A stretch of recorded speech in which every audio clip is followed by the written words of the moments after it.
আজকের দিনটা বেশ বর্ষণমুখর, তাই সকাল থেকেই একখানি চমৎকার গল্পের টানে সব কাজে ছোটোখাটো ভুলচুক হয়েই চলেছে। এভাবে কোনো মতে দুপুরের খাওয়া সাঙ্গ হতেই কিশোরী আমার বাড়িতে এসে হাজির হয়। বুঝলাম ছুটির দিনে তারও ঘরে মন টেকা দায়।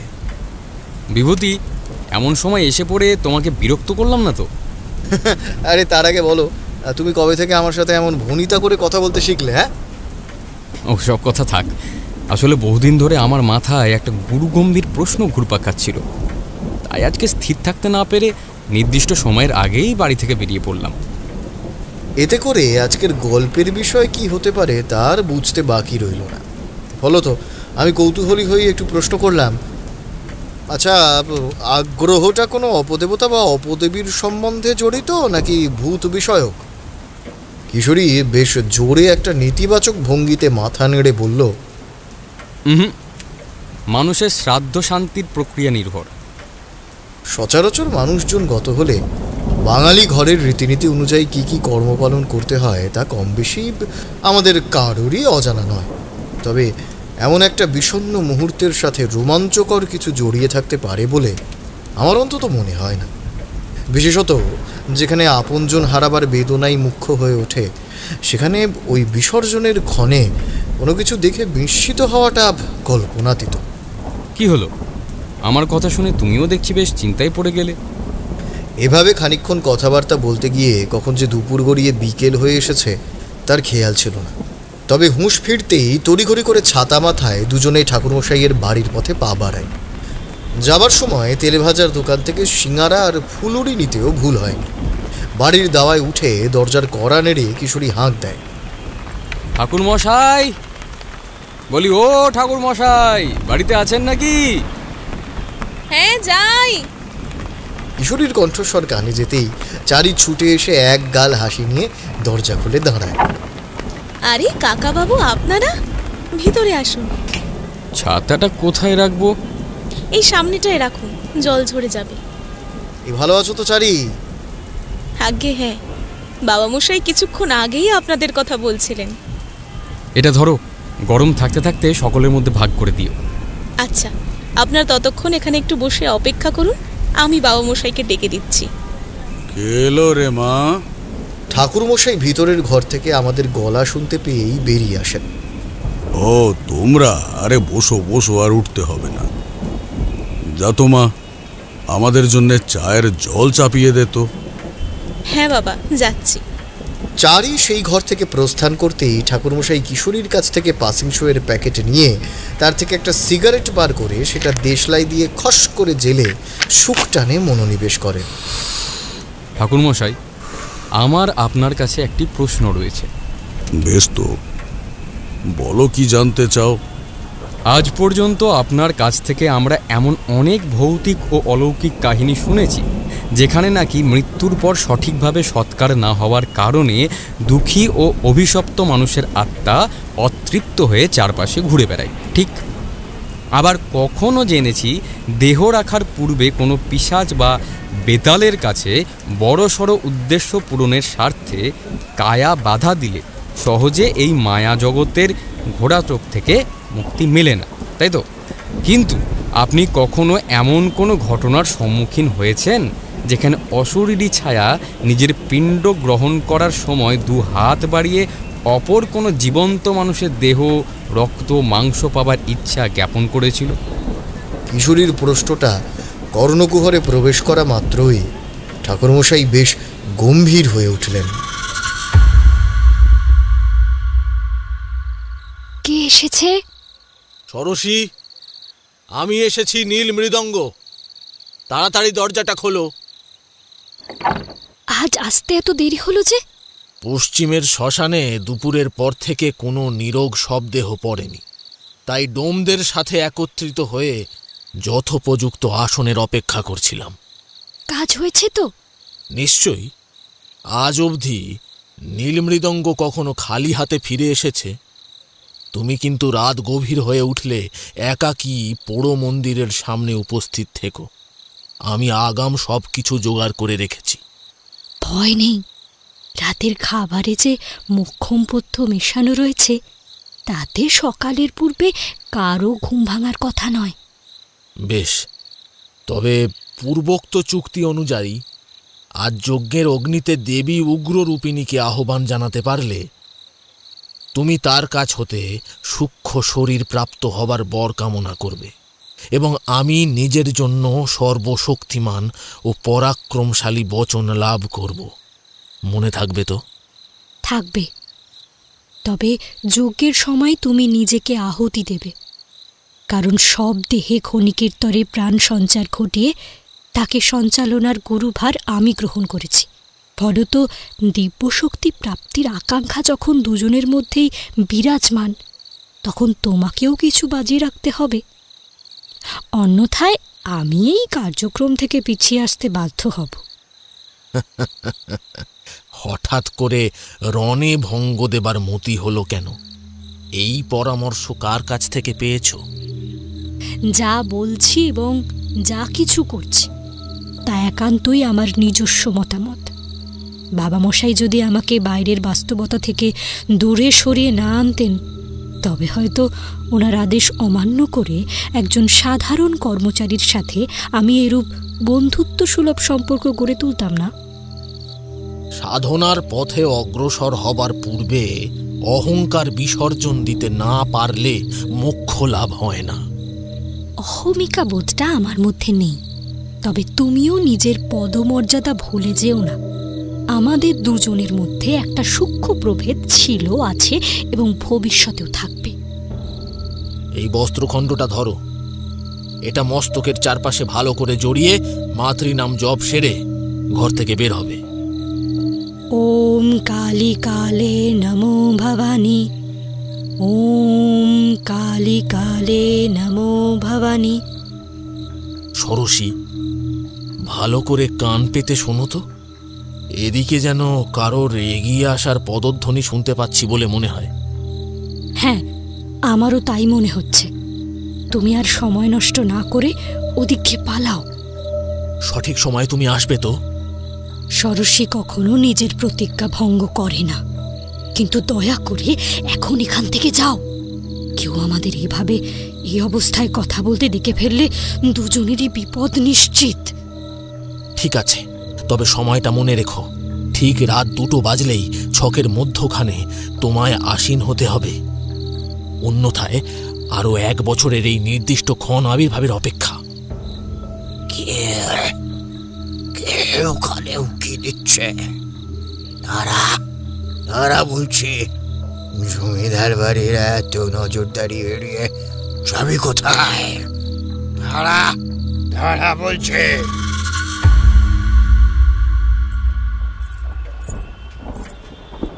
এখানে সকলের জন্য 4 মুড়ি মাখা রেখে গেলাম, জুড়িয়ে যাবার আগে খেয়ে নেবেন।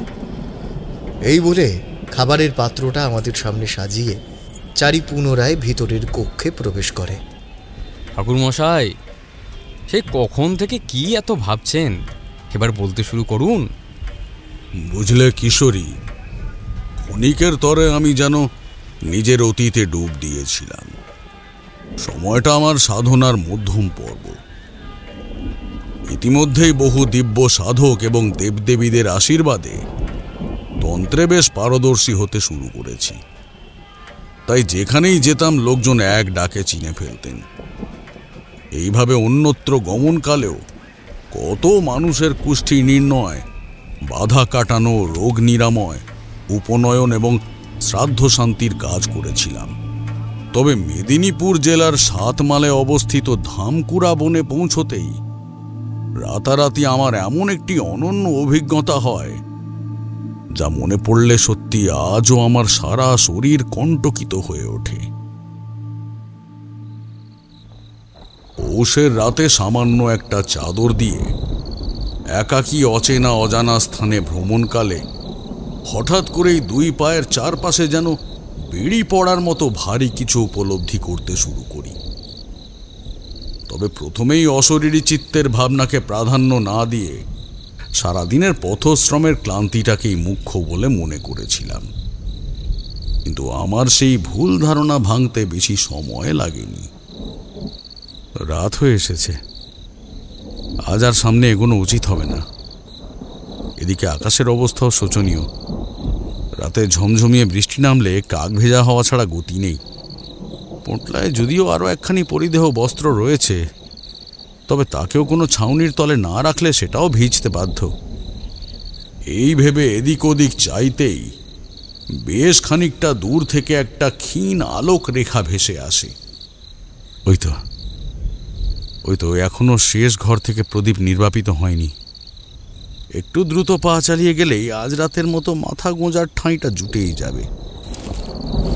এই ভেবে সেই পথে পা বাড়াতেই অনুভব করি আমার পারিপার্শ্বিক পরিবেশের তাপমাত্রা যেন ধপ করে বেশ খানিকটা নিচে নেমে গেল।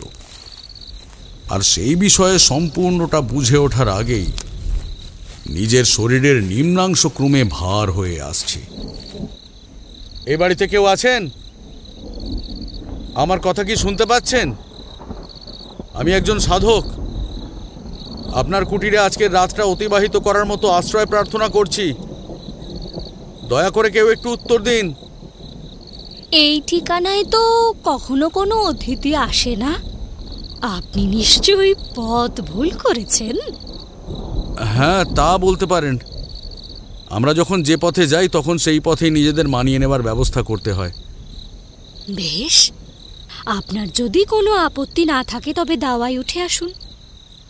এমন নির্জন স্থানে আপনি কি একাই বসবাস করেন? একা কেন? আশেপাশে আমার মতো অনেকেই আছে। আহ্বান জানালে সবাই ছুটে আসবে।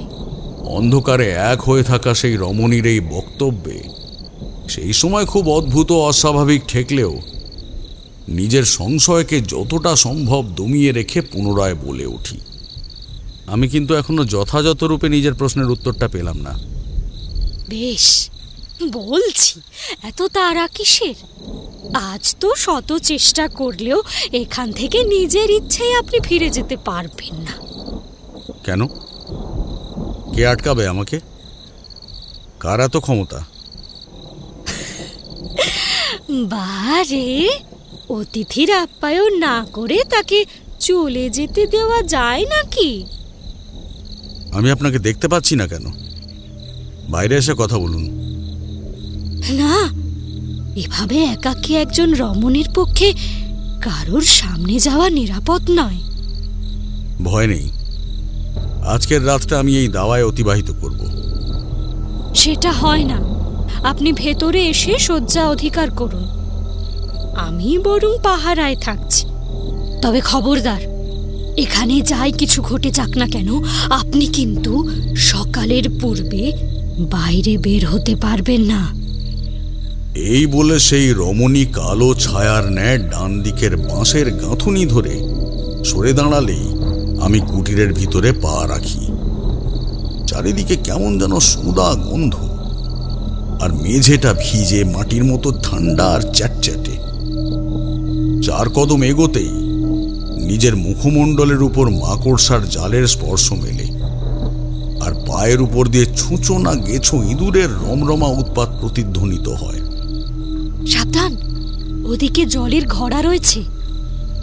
আপনি সবকিছু এত স্পষ্টভাবে প্রত্যক্ষ করছেন কোন মন্ত্র বলে? এত বছর ধরে এখানে রয়েছি যে কোথায় কি থাকতে পারে তা অনুমান হয়ে গিয়েছে। আমি যদিও এদিক ওদিক হাতড়ে কোনো মতে শয্যা খুঁজে পেতেই তাতে গা এলিয়ে বসি। জয় কালীকে, ওম পরমেশ্বরী। অদূরে জলজলে দুটো যে চোখ তখনও আমার উপর বেশ কড়াভাবে নজর দিয়ে রেখেছে তা উপলব্ধি করতে পারছিলাম। রমণীর পরনে ছিল জীর্ণ শাড়ি, মাথায় ঘুমটা টানা, কোমরটা বাঁকানো, তাই হাঁটার ভঙ্গি বেশ অস্বাভাবিক। কোনো অসুবিধে হলে আমাকে হাঁক দেবেন। এই বলে সেই রমণী বাইরে বেরিয়ে যায়। কুটিরে দরজা বলতে কিছুই নেই, শুধু একটা নোংরা পর্দা ঝোলানো রয়েছে, আর জানলার সামনে ক্ষীণ আলোকে উদ্ভাসিত একখানি মাটির প্রদীপ। সেটা হাতে তুলে ঘরের চারপাশটা ঘুরে দেখতেই শয্যার তলায় কয়েকটা কাঠের বাক্স চোখে পড়ে, যাদের আকার বেশ মাঝারি ধরনের এবং উপরি অংশ রত্ন দ্বারা সুসজ্জিত। এমন দিন দরিদ্র কুটিরে যে বহু মূল্যবান সম্পত্তি লুক্কায়িত থাকতে পারে তা আমার আশার অতীত ছিল, কিন্তু পরধনের প্রতি আকৃষ্ট না হয়ে পরমুহূর্তেই শয্যায় উঠে মাতৃনাম জপ সেরে খুব দ্রুত ঘুমানোর প্রস্তুতি নিই। তারানাথ, তারানাথ, ওঠ বাবা, এটা যে বিশ্রামের উপযুক্ত সময় নয় রে। তারানাথ, কি হলো তারানাথ? আমার কথা তুই শুনতে পাচ্ছিস না? তোর মা এসেছে রে, তার ডাকে সাড়া দিবি না? দেবী, আমি আপনার কণ্ঠস্বর শুনতে পারলেও আপনাকে দেখতে পাচ্ছি না কেন? চোখ খোল তারানাথ, চোখ খোল বাবা। তোর মাথার কাছটায় আমার উপস্থিতি লক্ষ্য করতে পারবি। চোখটা খোল। শরীরটা যেন একটা জড় বস্তুতে পরিণত হয়েছে। শত চেষ্টার পরেও যে নড়তে পারছি না। আর গলার কাছটায় কাঁটার মতো কিছু একটা বিঁধে রয়েছে। আমিও যে একইভাবে এই অঞ্চলে বাধা পড়ে গিয়েছি। আমাকে এখান থেকে মুক্ত কর তুই। কার এত বড় আস্পর্ধা যে জগতের চালনকারিণীকে নিজের মায়ায় বেঁধে রাখে? ওরে, এ কোনো মায়া নয়, এ হলো পাপের রাজত্ব। খালি চোখে যা কিছু তোর সত্য বলে মনে হবে, তার গভীরে প্রবেশ করলেই প্রত্যক্ষ করবি কতটা পঙ্কিলতা, কতটা মুখোশের আড়ালে প্রতিনিয়ত সহস্র প্রাণ বলি প্রদত্ত হয়ে আসছে। আমি যে এসব আর সহ্য করতে পারছি না রে তারানাথ। মনের অন্তরের এই অশরীরী শক্তিকে বিনাশ করতে না পারলে খুব শীঘ্রই সবকিছু ধ্বংস হয়ে যাবে। তখন যে আমি আর কিছু রক্ষা করতে পারবো না তারানাথ। অস্ত্র ধারণ করুন দেবী, আপনাকে সেই সাজে আমি এখানে আহ্বান জানাবো। শুধু সেই দিব্য রূপ দু চোখ ভরে দর্শন করার মতো আশীর্বাদ এই অভাগার ঝুলিতে দিন। তা হয় না, এই যাত্রা শুধু তোর একা। তবে ধামপুরা থেকে পরিত্রাণ লাভ করলে পরবর্তী যেই ধামে গিয়ে তুই পৌঁছাবি, সেখানে তুই আমার মন্দির পাবি। ওখানেই তোর হাতে প্রথম পুজো পাবার জন্য আমি অপেক্ষা করছি বাবা। যথা আজ্ঞা। তবে এখানকার কার্য সমাধা করার কালে ভুল করে উগ্রতারা আহ্বান প্রক্রিয়ায় কাউকে জড়িত হতে দিস না। কিন্তু এই ক্ষণ শক্তি সঞ্চরণে আমি অর্থনিদ্রিত ভঙ্গিতে মহাদেবের সঙ্গ হতে বিদ্যাভ্যাসে পাথরত থাকব। তাই যদি কারো ভুলে সেই ক্রিয়ায় ছেদ ঘটে, তবে বনে দাবানলের আগুন জ্বলে উঠবে। সহস্র চেষ্টাতেও কাউকে বাঁচাতে পারবে না তুই। এমনকি তোকেও যে আমি বেঁচে ফিরতে দিতে পারবো না। আমাকে ভুলে যেতে হবে ভক্ত আর ভগবানের মাঝে স্নেহের সম্পর্ক। তাই এই কথাটা সব সময় মনে রাখিস। শান্ত হন দেবী, আমি যে আপনার এই রূপের প্রত্যাশী নয়।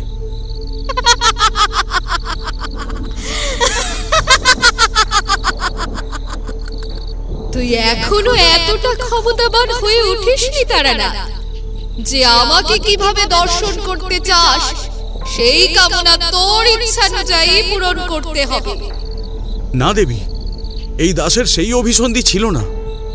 তাহলে উঠে আয়, আমার কণ্ঠ অনুসরণ করে নতুন মন্দিরে বসে আমার আরাধনা শুরু কর।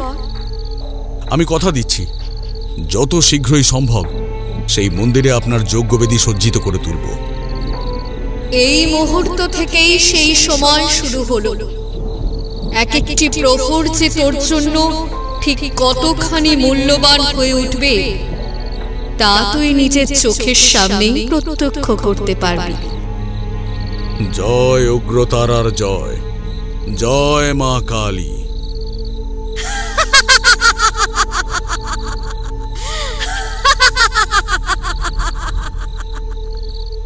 দেবীর তীক্ষ্ণ দন্ত ও সুবিস্তৃত রক্তলোলুপ জিহ্বার অট্টহাসিতে যেন আকাশ বাতাস কেঁপে ওঠে। গলার মুন্ডমালাও ঝড়ের বেগে দুলছে। এইটুকুই আবছা রূপে কল্পনায় ভেসে উঠেছিল। তারপর আর কিছু বুঝে ওঠার আগেই বুকের কাছটা কেমন যেন ভার হয়ে আসে। মনে হতে থাকে দেবী যেন স্বয়ং আমাকে প্রশ্ন করার জন্যে শাস্তি প্রদানে উদ্যত হয়েছেন। শান্ত হও মা, শান্ত হও, ভক্তের স্পর্ধা ক্ষমা করো। এমন ভয়াবহ দুঃস্বপ্ন প্রত্যক্ষ করার পর বাস্তবের মাটিতে ফিরে আসতেই ধড়ফড় করে বিছানায় উঠে বসি। পৌষের তীব্র শীতেও আমার সারা শরীর তখন ঘামে ভিজে উঠেছে। তবে মাথার কাছটায় সামান্য হাতড়াতেই একখানি জবা ফুল হাতে আসে। অর্থাৎ যা দেখেছি তা সত্যই ওনার আদেশ। গলাটা শুকিয়ে আসছে, একটু জল পেলে ভালো হতো। বাইরে থেকে কেমন যেন হাড়ে হাড় ঠোকার মতো শব্দ আসছে বলে মনে হয়। একবার গিয়ে দেখি তো। যেমন ভাবা তেমন কাজ। দৃঢ় পদক্ষেপে পর্দার কাছে গিয়ে দাঁড়াতেই উপলব্ধি করি দাওয়ার মাঝে জ্বলন্ত তন্ত্রছকের উপর শুয়ে রয়েছে একখানি আধ খাওয়া সব দেহ, যার শরীরের অবশিষ্ট মাংসগুলো আমার আশ্রয়দাত্রী রমণী হাড়ের অস্ত্র দিয়ে ঠুকে ঠুকে তুলে আনছেন। আমার উপস্থিতি টের পেতেই নিজের সর্বগ্রাসী ভোগের উল্লাস স্তিমিত করে ঘাড় বাঁকিয়ে বলে ওঠে, আপনার জন্য খাবার খুঁজে আনতে গিয়েছিলাম, কিন্তু এখন মনে হচ্ছে আপনার কপালে আমার হাত থেকে সেবা গ্রহণ করার লেখা নেই। আপনি যে শর্ত উল্লঙ্ঘন করেছেন এর শাস্তি আপনাকে পেতেই হবে। ষড়শী যেমন নিজের কথার খেলাপ করে না, ঠিক তেমনি ওর কথা অমান্য করলেও ও তাকে দু চোখে সহ্য করতে পারে না। এই বলে মুখ ভর্তি রক্তাক্ত মাংস পোড়া অবস্থায় সে আমার দিকে মাকড়সার মতো হাত পা বেঁকিয়ে ধেয়ে আসে। আহ, তোর গা দিয়ে যে চন্দনের সুবাস ঠিকরে আসছে। দে দে দে, তোর রক্তে আমায় তৃপ্ত হতে দে। কতকাল এমন দৈব শরীর লাভ করিনি। মন চাইছে দু হাতে মজ্জার সুধা ওই খলিতে ঠেলে সোমরস রূপে পান করি। সাধকের সান্নিধ্যে পৈশাচিক ক্ষমতাও তো উত্তরোত্তর বৃদ্ধি পায়। আজ উগ্রতারা আমায় সেই সুযোগ দিয়ে দিয়েছেন। এই ঋণ অগ্রাহ্য করা যায় না। তাই তোর শরীরের প্রথম ভোগ ওনার উদ্দেশ্যেই প্রদান করব। খবরদার, খবরদার, আমার দিকে আর এক পা এগোলেও তোকে ইহধাম থেকে সম্পূর্ণরূপে নিশ্চিহ্ন করে দেব। যতক্ষণ পর্যন্ত দেবী উগ্রতারার আশীর্বাদ আমার সাথে রয়েছে ততক্ষণ পর্যন্ত কেউ আমার কেশাগ্র স্পর্শ করতে পারবে না। ভ্রম থেকে বেরিয়ে এসে ভালো করে চেয়ে দেখ তো, স্বর্ণ মঞ্জুরি জড়িত চতুর্ভাগের এই পুষ্পটি চিনতে পারিস কিনা? ওটা তোর কাছে গেল কেমন করে? ওটা যে আমার দেবীর শয্যা। ওটা এখনই আমায় ফিরিয়ে দে, দে বলছি। তুই যার চরণে এটা অর্পণ করেছিলি সে তোর কৃতজ্ঞতা সইতে না পেরে এই অর্ঘ্য ফিরিয়ে দিয়েছেন। মিথ্যে কথা। দেবী কখনো আমার দিক থেকে মুখ ফিরিয়ে নেন না, নিতে পারেন না। তাছাড়া ওটা কাজে লাগাতে চাইলে তার জাগরণ মন্ত্র জানতে হয়, যা আমি ভিন্ন অন্য কারো কাছে নেই। নমঃ ক্লিং কেবলং ওম তদ নমঃ প্রতিষ্ঠানায়ং নমো নমঃ। সত্যি করে বল, সত্যি করে বল, তুই কে? কে তুই? সব কিছু জেনে শুনে নতুন কোনো অভিসন্ধি নিয়ে এই কুটিরে আশ্রয় নিতে চাইছিলিস না? তাই জন্য এসেছিলিস তো? হ্যাঁ, এখন তোর সামনে দুটি পথ উন্মুক্ত রয়েছে। হয় আমার সাথে লড়াই করে আধার মাঝে চিরতরে বিলীন হ, অন্যথায় নিশ্চুপে পরাজিত হয়ে প্রস্থান করতে হবে। তুই আমার সাথে ছলনা করেছিস। চুরির বস্তু কখনো পূর্ণ ক্ষমতা দিতে পারে না। বেশ, অবিশ্বাস্য হলে এগিয়ে আয়। আমার উস্কানিতে পিশাচিনী দাঁত খিঁচুনি দিয়ে আমার শরীর থেকে মাংস তুলতে অগ্রসর হতেই আমি সেই জবা ওর দিকে ছুঁড়ে দিই, আর তৎক্ষণাৎ ওর কেশে দাউ দাউ করে আগুন জ্বলে ওঠে। জয় উগ্রতারার জয়, জয় উগ্রতারার জয়। আমায় রক্ষা কর মা, আমায় রক্ষা কর। তোর এক অনিষ্ট ভক্ত যে তোরই রোষাগ্নিতে পুড়ে ছাই হয়ে যাচ্ছে। দেখা দে মা, আর পারছি না। যে ছায়া আগে থেকে সর্বস্ব হারিয়ে বসে আছে, তার কাছ থেকে তুই নতুন করে আর কি চাস? প্রলাপ বন্ধ কর। দেবীর আজ্ঞা রয়েছে এই বনে আজই যেন তোর শেষ রাত হয়। অন্যথায় কি করবি বল বল। তুই জানিস আমি কে, কি আমার পিতৃ পরিচয়? যদি তা জ্ঞাত হবার প্রয়োজন পড়ে তবে দেবী নিজে এসে সেই তথ্য প্রদান করবেন। এখন দূর হয় এখান থেকে, আর ভুলেও ওই সব দেহ নিজের সঙ্গে করে নিয়ে যাওয়ার চেষ্টা করিস না। আমার মন বলছে আমাদের আবার দেখা হবে, কিন্তু এই ধারণা যাতে সত্যি না হয়, নিজের আরাধ্যের কাছে সর্বস্ব দিয়ে সেই প্রার্থনা করিস। ষোড়শী একবার তোকে ছাড় দিয়েছে ঠিকই, কিন্তু পরের বার সামনে এলে আর ছেড়ে দেবে না।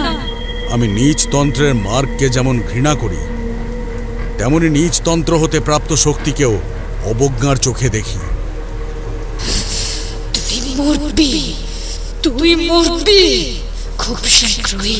আমার মুখে উদর পুড়ে রক্ত তুলে মরবি, তুই মরবি। এই বলে মুষলধারে বৃষ্টির মধ্যে সেই অশরীরী উল্টো পায়ে ছুটতে শুরু করে। মাঝে একবার মাত্র পিছন ফিরে ওর রক্ত জবার মতো দুই চোখ মেলে আমার মুখমণ্ডল পর্যবেক্ষণ করে নিয়েছিল ঠিকই, তবে বনের কোন গভীরে তার বাস, এই অন্ধকারে তা আমার কাছে অস্পষ্টই থেকে যায়। এরপর দাওয়ায় চোখ মেলতেই সেই সবটিকে উপলক্ষ করে তার আত্মার শান্তির জন্য ঘরটা তন্ন তন্ন করে খুঁজে কিছু শুকনো কাঠ ও নিজের পোঁটলা থেকে ঘৃত, কর্পূর, মধু আর তৈল বার করে সেসব সবের গায়ে প্রলেপ দিয়ে মন্ত্রোচ্চারণের দ্বারা তাতে অগ্নিসংযোগ ঘটায়। ভোর হতে আর বেশি সময় বাকি নেই। যতক্ষণ না আলোর দেখা মেলে ততক্ষণ এইখানেই অবস্থান করা শ্রেয়। এইরূপে বাঁশের গায়ে হেলান দিয়ে কখন যে ঘুমিয়ে পড়েছিলাম তার আর খেয়াল নেই।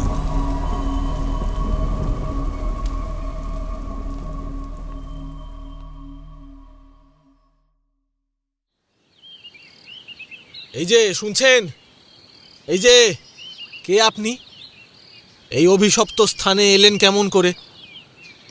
এই ডাকে চোখ মেলতেই আমার দিকে সন্দেহ ও কৌতূহলের দৃষ্টিতে চেয়ে থাকা একজন মাঝবয়সী ভদ্রলোককে আরো খানিকটা ঝুঁকে পড়তে দেখি। এখানে কাকে খুঁজছেন? আপনার পরিচয়? আমি নীল মৃদঙ্গ, এই বনের ইজারাদার। এখানে যেসব বহু মূল্যবান গাছের গুঁড়ি, পাতা, শিকড় বিক্রি হয় সেসবের তদারকি করি। আর এই বনের শেষ প্রান্তে যে বসতি রয়েছে সেখানকার মানুষজনদের সাথে চুক্তির ভিত্তিতে বন্য প্রাণীর হাড় সংরক্ষণ করে থাকি। কিন্তু আপনি এখানে এভাবে জলকাদার উপর খোলা আকাশের তলায় ঘুমিয়েছিলেন কেমন করে? গতরাতে এখানে একটা কুটিরের সন্ধান পেতে সেখানেই আশ্রয় নিয়েছিলাম, কিন্তু এখন আর তার দেখা না মিললেও ওই ছাই ভস্যটুকু প্রমাণ করছে যা বলছি তা একেবারে প্রলাপ নয়। আমার কথা শুনে ভদ্রলোকের কপালে বিন্দু বিন্দু ঘাম জমা হতে থাকে। এরপর ঢোক গিলে কম্পিত কণ্ঠে কোনো মতে জিজ্ঞাসা করেন, সেই কুটিরে কি ষোড়শী নামের কোনো রমণীর দেখা পেয়েছেন? হ্যাঁ, তবে এসব আপনি কেমন করে জানলেন? আপনি যত শীঘ্রই সম্ভব এখান থেকে দূরে কোথাও পালিয়ে যান। ওর নাগালের মধ্যে থাকলেই সাক্ষাৎ মৃত্যু ঘটবে। ষোড়শী হলো এই বনের ত্রাস। যাকে একবার নিজের ইচ্ছায় দেখা দেয় তার রক্তে স্নাত হওয়া না পর্যন্ত ও শান্তি পায় না। আজ পর্যন্ত যারাই ওকে নিজের চোখে প্রত্যক্ষ করেছে তারা কেউ আর বেঁচে ফেরেনি। সকলের আধ খাওয়া দেহ গ্রামের সূচনা ভূমিতে পড়ে থাকতে দেখা গিয়েছে। গত রাতের অন্ধকারে আপনি যেটাকে কুটির বলে ভুল করেছিলেন তা হলো ওর তন্ত্র দ্বারা নির্মিত অন্তর্জলী যাত্রার আধার। সেই ক্ষেত্র থেকে প্রতি রাতে লোকালয় পর্যন্ত অদ্ভুত শব্দ, গোঙানি, অশরীরীদের কান্না, চিৎকার এসব শুনতে পাওয়া যায়।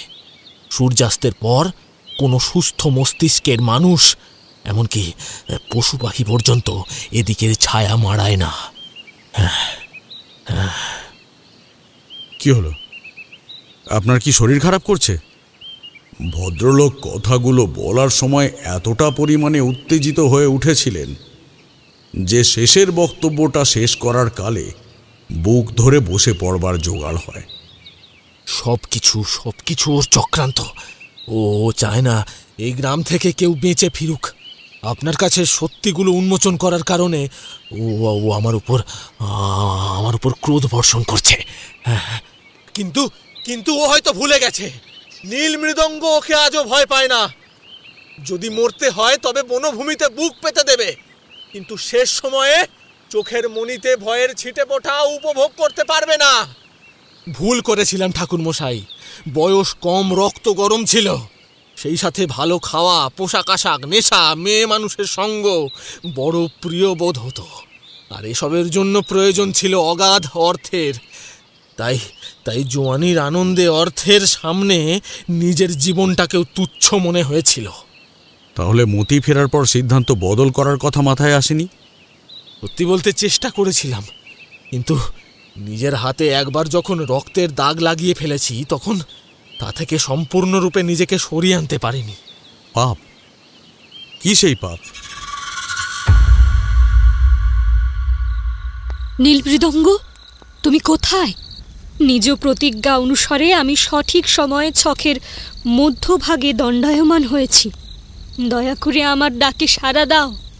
ধ্যান শুরু করো। এরূপ আড়ালে থেকে আমায় নির্দেশ প্রদান করার কারণ কি? তা সম্পর্কে খুব শীঘ্রই অবগত হবে, কিন্তু সঠিক সময় অতিবাহিত হয়ে গেলে এই যজ্ঞ পূর্ণতা পাবে না।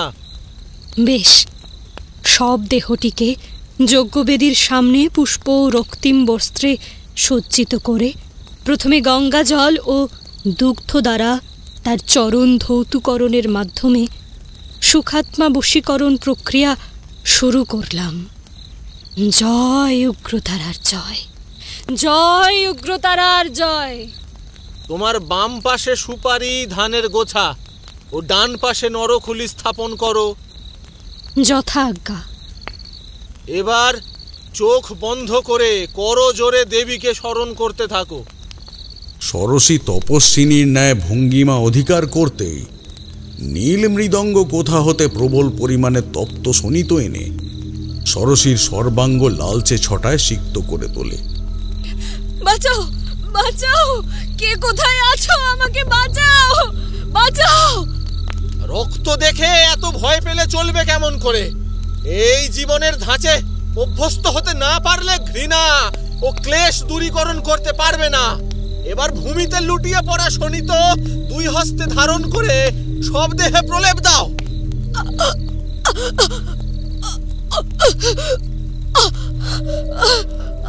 আমি পারবো না, আমাকে ক্ষমা করো। এই পৈশাচিক কর্ম আমার দ্বারা নিবৃত্ত হতে পারে না।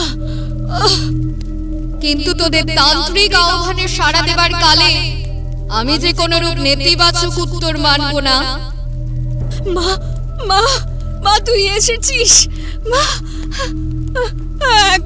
একবার দেখা দে আমায়। এই অভাগী তোর কৃপা ধন্য হতে চায়। একবার দেখা দে মা। পূর্বে সবের উপর এক পায়ে খাড়া হয়ে দুই হাত তুলে প্রকৃতির শক্তিকে প্রণাম জানিয়ে ওই সবের সাথে একাত্ম হয়ে ওঠ। দেবী যে সেই ক্ষণের অপেক্ষা করছেন। আমার প্রত্যাশা পূর্ণ করবি না ষোড়শী?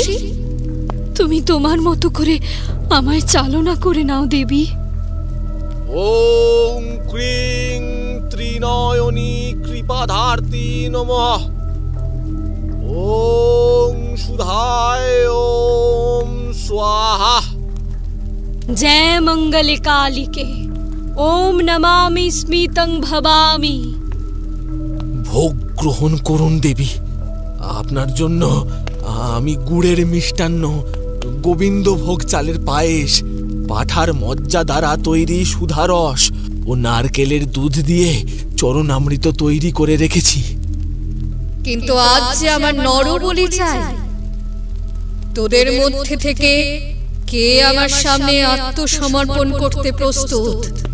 সে পূর্বেই তন্ত্র ছকের মাঝে নিজেকে সঁপে দিয়েছে।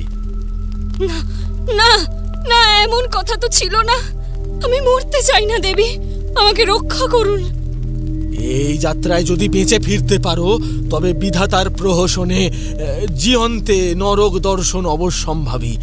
তাই তাই বাঘ বিতণ্ডায় না জড়িয়ে আমার কথা মেনে নাও। না না না, ছাড় শয়তান, ছাড় আমাকে। বাবা মশাই, আমাকে রক্ষা করুন। আমি এই নিজ মার্গে আপনার অনুমতি ব্যতীত প্রবেশে তো অনেক বড় পাপ করেছি।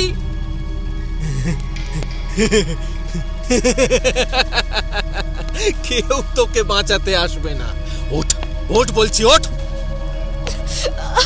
আমি আত্মাহুতি দেব না, আমায় ছেড়ে দে, আমায় ছেড়ে দে বলছি। এবার কি হলো, এবার কি হলো? ওম অগ্নিদেবায় স্বাহা। মা, তোর জন্য যখন সময়ের পূর্বেই আমাকে দেহ রাখতে হলো, তখন আজ থেকে এই ভস্য রক্ষা করার দায়িত্ব তোর। ভ্রম থেকে বেরিয়ে আয় ষোড়শী, তা হয় না।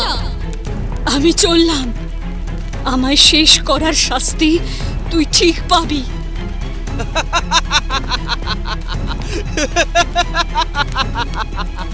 আজ থেকে সমস্ত ক্ষমতা আমার একার হলো।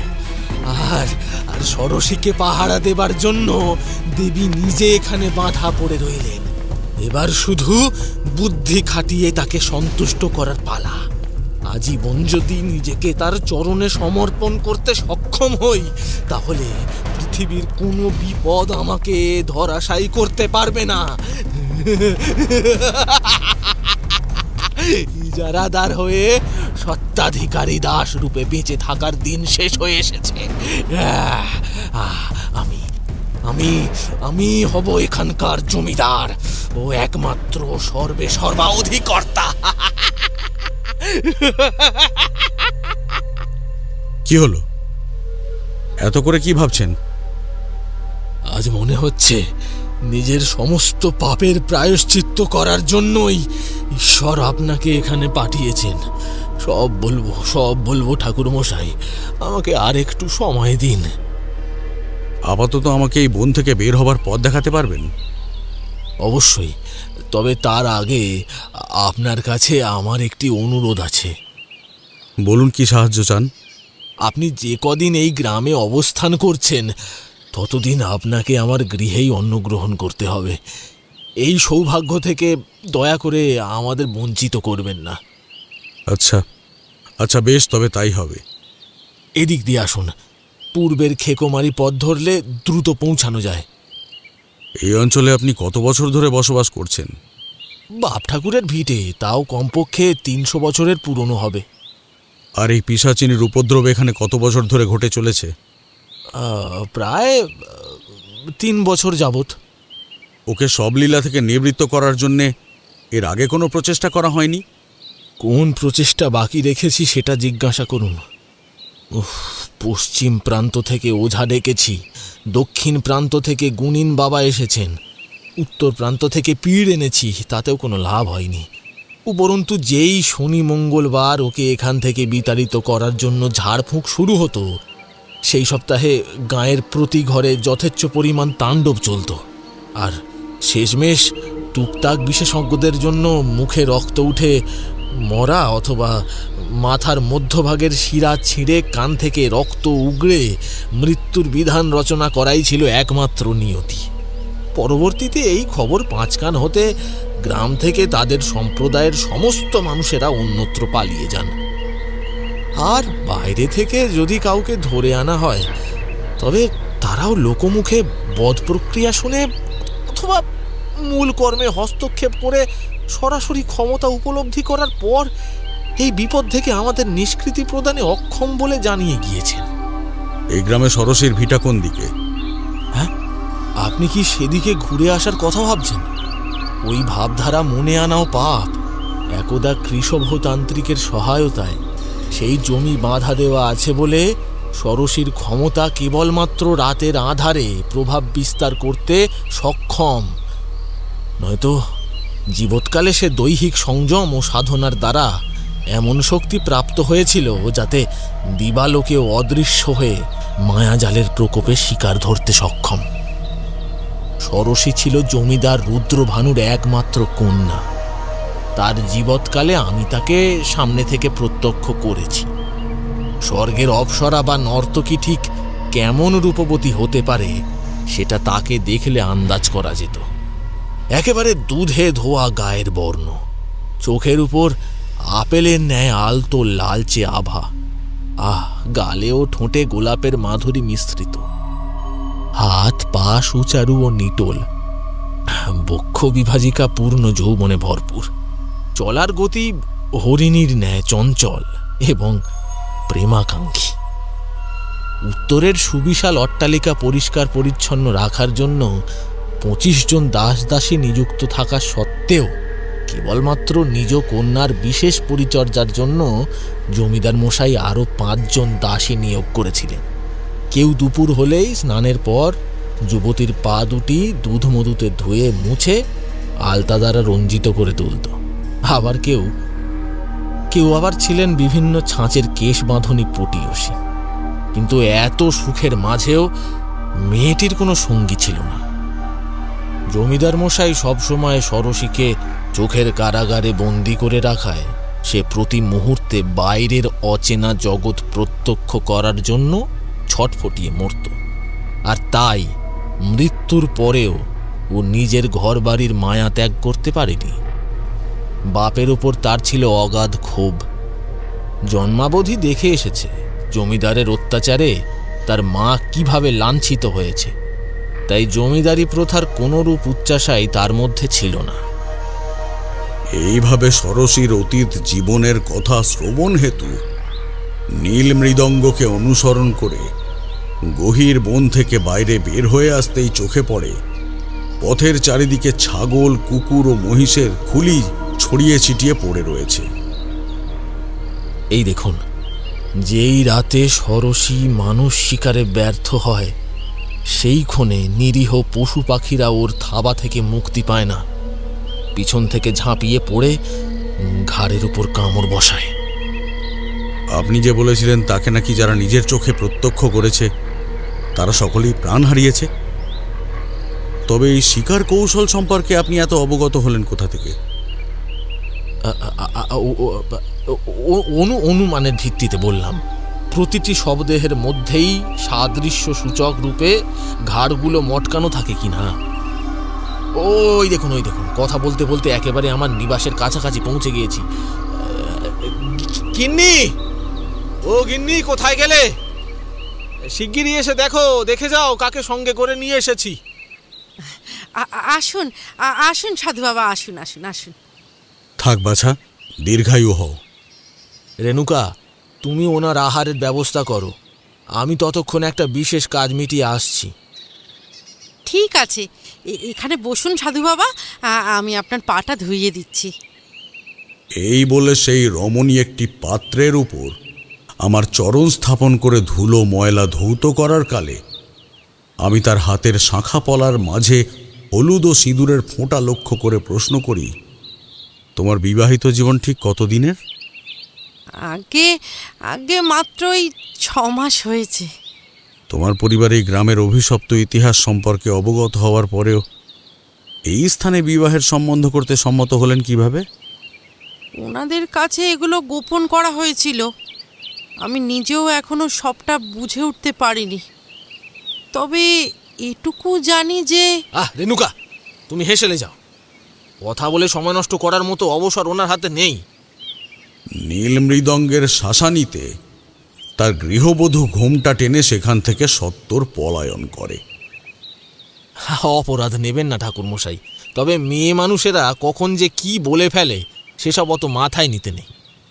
ঠিক, তাদের কল্পনা, বোধবুদ্ধি, ক্ষমতা, সাহস যথোপযুক্তভাবে একজন সর্বাঙ্গীন বীর পুরুষের পরিপূরক রূপে বিরাজ করে।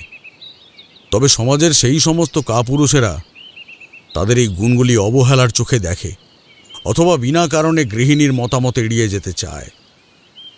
সেই সমস্ত কাপুরুষদের মাঝে যে দৃঢ়তা এবং সত্যতার অভাব রয়েছে তাতে আমার কোনো দ্বিমত নেই। আপনাকে এভাবে ক্ষুণ্ণ করার জন্য দুঃখিত। আসলে কি জানেন তো, আমার আরাধ্য দেবী কালিকা নিজেই নারী শক্তির উদ্ভাবক। তাই সে ক্রোধিত হলে সৃষ্টিকে কিভাবে পদানত করতে পারেন সেই ধারণা আমার স্মৃতিপটে সুস্পষ্ট রূপে বিদ্যমান রয়েছে। সাধু বাবা, আসন পেতে পাত সাজিয়ে দিয়েছি, দয়া করে ভেতরে আসুন। জয় কালী। আসন অধিকার করতেই দেখি গৃহিণী এইটুকু সময়ের মধ্যে সরু চালের ভাত, অড়হর ডাল, মিষ্টি কুমড়ো ভাজা আর চিংড়ি দিয়ে পটলের তরকারি আর ছোলার ডালনা দিয়ে ডালা ভরিয়ে তুলেছেন। শেষ পাতে নারকেলের মিষ্টিও রয়েছে। আহ, রান্নার হাত তোমার অতি উত্তম। তাহলে আরেকটু ডাল নিন। এত করে বলছো যখন দাও। গৃহিণী হাসি মুখে আমার আপ্যায়ন করতে শুরু করলে আমি পুনরায় তাকে অপূর্ণ বক্তব্য সমাপ্ত করার কথা স্মরণ করিয়ে দিই। সেই সাথে এও আশ্বস্ত করি যে এই কথোপকথন কোনোভাবেই অন্য কেউ জানতে পারবে না। এই বাড়িতে থাকতে আমার বড় ভয় হয় সাধু বাবা। আমার স্বামীর কুষ্টিতে আগত অমাবস্যায় একটি ভাড়ার উল্লেখ রয়েছে। উনি যদিও জ্যোতিষশাস্ত্রে বিশ্বাসী নন বলে এগুলোকে এড়িয়ে চলেন, কিন্তু আমি তো কিছুতেই এই দুশ্চিন্তা মন থেকে মুছে ফেলতে পারছি না। তার উপর এই গ্রামের ষোড়শী নামে এক অতৃপ্ত রমণীর ছায়া রয়েছে, যে এক সময় সাধনার পথে ব্রতী হয়েছিল এবং সাধন পর্ব চলাকালীন সময়ই অর্ধসিদ্ধায়ী রূপে মৃত্যুবরণ করে। সংসার করতে করতে টের পাই তাকে আমার স্বামী অতীতে বেশ ভালোভাবেই চিনতেন, কিন্তু তাদের মধ্যে আদৌ ঠিক কেমন সম্পর্ক ছিল এটা আমার কাছে ঠিক পরিষ্কার নয়, জানেন তো। এইটা ঠিক পরিষ্কার নয়। কখনো মনে হয় ওরা একে অপরের প্রতিস্পর্ধী, ঈশ্বরের কাছ থেকে অদৈব ক্ষমতা ছিনিয়ে নেয়ার লোভে একই সঙ্গে এই পথে পা বাড়িয়েছিল। আবার কখনো মনে হয় আমার স্বামীর কাছে সব কিছুই খুব অচেনা। এর থেকে কি কোনো মুক্তির উপায় বলতে পারেন আপনি? হ্যাঁ, মুক্তির উপায়? এই গৃহে আসার কালে ষোড়শীর বিষয়ে আলোচনা করতে গিয়ে নীল মৃদঙ্গের চোখে আমি যেমন উদ্বেগ ও উচ্ছ্বাস লক্ষ্য করেছিলাম, তা বেশ সন্দেহজনক ও গাঢ় হয়ে ওঠে। আমার স্বামীকে ওই পিশাচিনীর হাত থেকে রক্ষা করার জন্য আমি বাপের ঘর থেকে এই তাগাটা নিয়ে এসেছিলাম, কিন্তু উনি এটা শরীরে ধারণ করতে নারাজ। এই রূপে আঁচলের খুঁট থেকে তামার ঘুনসি সহ একটি 3 প্যাঁচের লাল তাগা বের করে রেণুকা তা আমার সামনে তুলে ধরে। গণিন বাবা এটা গড়ে দেবার কালে বলে দিয়েছিলেন, কালী মায়ের চরণে যদি যথার্থ পরিমাণ ভক্তি না থাকে তাহলে এর কার্যগুণ নষ্ট হয়ে যাবে। তাই প্রতি শনি মঙ্গলবার ভর দুপুর বেলা পর্যন্ত নির্জলা উপোস থেকে স্নান সেরে ভিজে গায়ে সামনের বটগাছের গুড়িতে তেল সিঁদুর মাখিয়ে এই তাগা হাতে তার চারপাশে 5 বার প্রদক্ষিণ করে সেই সিঁদুর নিজের সিথি আর কণ্ঠে ধারণ করার পর ওনার দীর্ঘায়ু কামনায় এই তাগা পুনরায় খুঁটির সাথে বেঁধে রাখি। তোমার স্বামীর বুঝি মৃত্যু ভয় নেই? আছে, তবে উনি নিশ্চিত যে কোনো পিশাচিনীর হাতে অন্তত ওনার কোনো অনিষ্ট হওয়া সম্ভবপর নয়। বেশ, ওই তাগা তুমি আমার হাতে দাও। কিন্তু অপবিত্র দেহে স্পর্শ করলে যে পরবর্তীতে শতবার শোধন করিয়েও এর তেজ ফিরিয়ে আনা যাবে না। আমিও তাই চাই। আপনি কি বলছেন এসব? আমার তো কিছুই বোধগম্য হচ্ছে না। কিসের ওপর ভিত্তি করে নীল মৃদঙ্গ এতখানি নির্ভীক রয়েছে তা জানা প্রয়োজন। অন্যথায় যদি সঠিকভাবে তার কুষ্ঠি নির্ণয় করা হয়ে থাকে তবে সেই রাতে তার মৃত্যুযোগ ঠেকানো বড় কঠিন হয়ে উঠবে। আমি কি এই কাজে আপনাকে কোনোভাবে সাহায্য করতে পারি? কাল বাদে পরশুই অমাবস্যা তিথি রয়েছে, তাই যে করেই হোক আজ রাতের মধ্যেই নীল মৃদঙ্গের কাছ থেকে জানার চেষ্টা করো ষোড়শী ঠিক কোন বিদ্যা অর্জনের পথে তার দেহ রেখেছিল।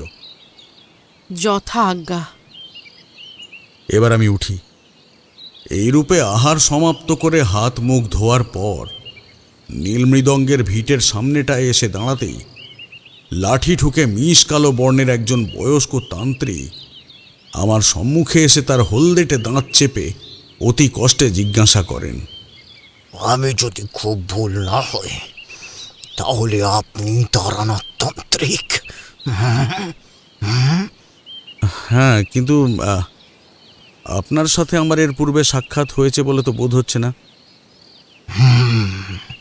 লোকমুখে আপনার প্রশংসা শুনে চিনতে পারলুম।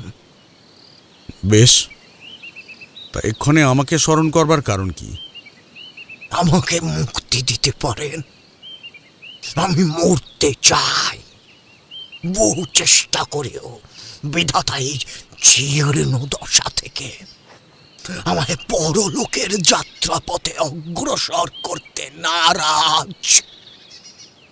কিন্তু আপনি তো মা কালীর আশীষ ধন্য। হ্যাঁ, আমার বিশ্বাস তার কৃপা থাকলে আপনি এই অসাধ্য সাধন করতে পারবেন। আপনার পরিচয়?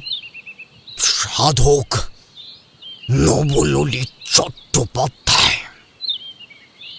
জন্ম পুরুলিয়ার এক প্রত্যন্ত গ্রামে। সেখানে ছোটবেলা থেকে গাজন কীর্তনের মাঝে পিতৃমাতৃহীন হয়ে গুরুর মতাদর্শে বেড়ে উঠেছি। সেই আখড়ার বাকি সদস্যদের মুখে শুনেছিলাম গুরু নাকি মৃত্যুর পরেও নিজের একখানি অংশকে এই পৃথিবীর বুকে বাঁচিয়ে রাখার জন্য আমাকে আমার অভিভাবকদের কাছ থেকে কড়ি আর চালের বিনিময়ে ক্রয় করেছিলেন। এভাবে গুরু শিষ্যের বেশ ভালো দিনপাত হলেও একটা সময় গুরুতর রোগে গুরু দেহ রাখেন। তখন আমার 18 বছর বয়স। এরপর নতুন করে গুরুর সন্ধান পেয়েছিলাম। এরপর নতুন করে গুরুর সন্ধান করেছিলাম বটে, কিন্তু কাউকে সেভাবে মনে ধরেনি। তাই 20 বছর বয়সে পদার্পণ করতেই একমাত্র গুরুর অপূর্ণ ইচ্ছা পূরণ করবার উদ্দেশ্যে নিজেকে কেবলমাত্র গান বাজনার মধ্যে আবদ্ধ না রেখে দৈহিক সাধনার পথে বাবারাই দৈহিক সাধনার পথে। আপনার একটি চোখ নষ্ট হলো কেমন করে? আপনি বুঝে গিয়েছেন। আশ্চর্য, আজ পর্যন্ত কেউ এই খুঁতটা এত অল্প সময়ের মধ্যে অনুধাবন করতে পারেনি। আমি পেশায় একজন কবিরাজ, তাই রোগী দেখে অসুস্থতা বিচার করায় দক্ষ।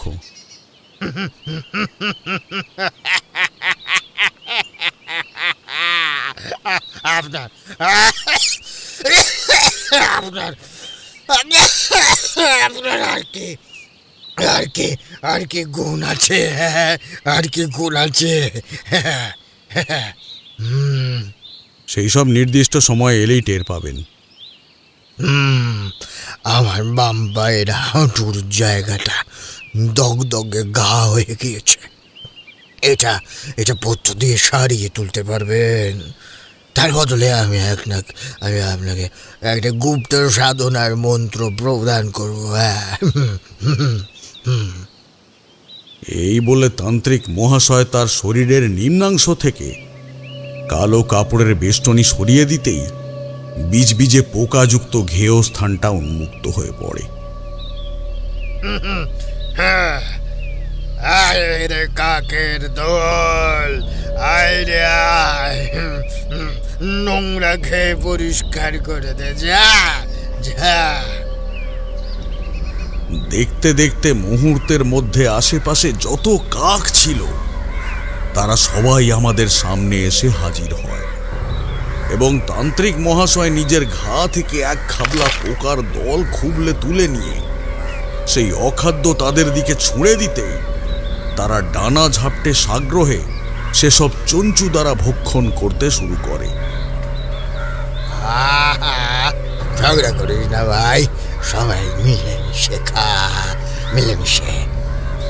আমার দিকে অমন করে তাকিয়ে দেখছেন কি ঠাকুর মশাই? ভাবছেন তো এ কি করে সম্ভব? আসলে শরীরের মধ্যে নানা স্থানে এত বড় জীবের জন্ম হয়েছে যে সেসব খুবলে কাবলে যত দূর করা যায় ততই নিজেকে হালকা লাগে। এতে চিরকালের মতো কষ্ট কমে না, ঠিকই, তবে ওই কুটকুটে জ্বালাটা নিবৃত্তি পায়। এই দেখুন না, এই স্থানটা পোকাদের উপদ্রবে লালা মিশ্রিত হয়ে কিছুক্ষণের জন্য রক্তক্ষরণ বন্ধ করেছিল। তবে ওই কালো হয়ে থাকা পোকাগুলো ছুঁড়ে ফেলতেই এখান থেকে আবার রক্ত ঝরতে শুরু করেছে। কিন্তু অপকারী প্রাণীগুলো চাইলেও তাদের বেশি দিন নিজের সাথে রেখে দেওয়া যায় না। ওদের আসল বর্ণ হলো ফ্যাকাশে, তবে দিনের পর দিন যত বেশি মাংস খায় তত বেশি ফলে ওঠে, বর্ণ পরিবর্তন করে। এখন দেখলে বুঝতে পারবেন এরা আমার শরীরে ঠিক কতটা ক্ষয় করেছে। ঠিক সেই সময় ওখানে দমকা বাতাস বইতে শুরু করলে পচা মাংসের দুর্গন্ধে আমার কিছুক্ষণ আগে উদরস্থ করা অন্ন উগরে আসার পথ খুঁজতে থাকে।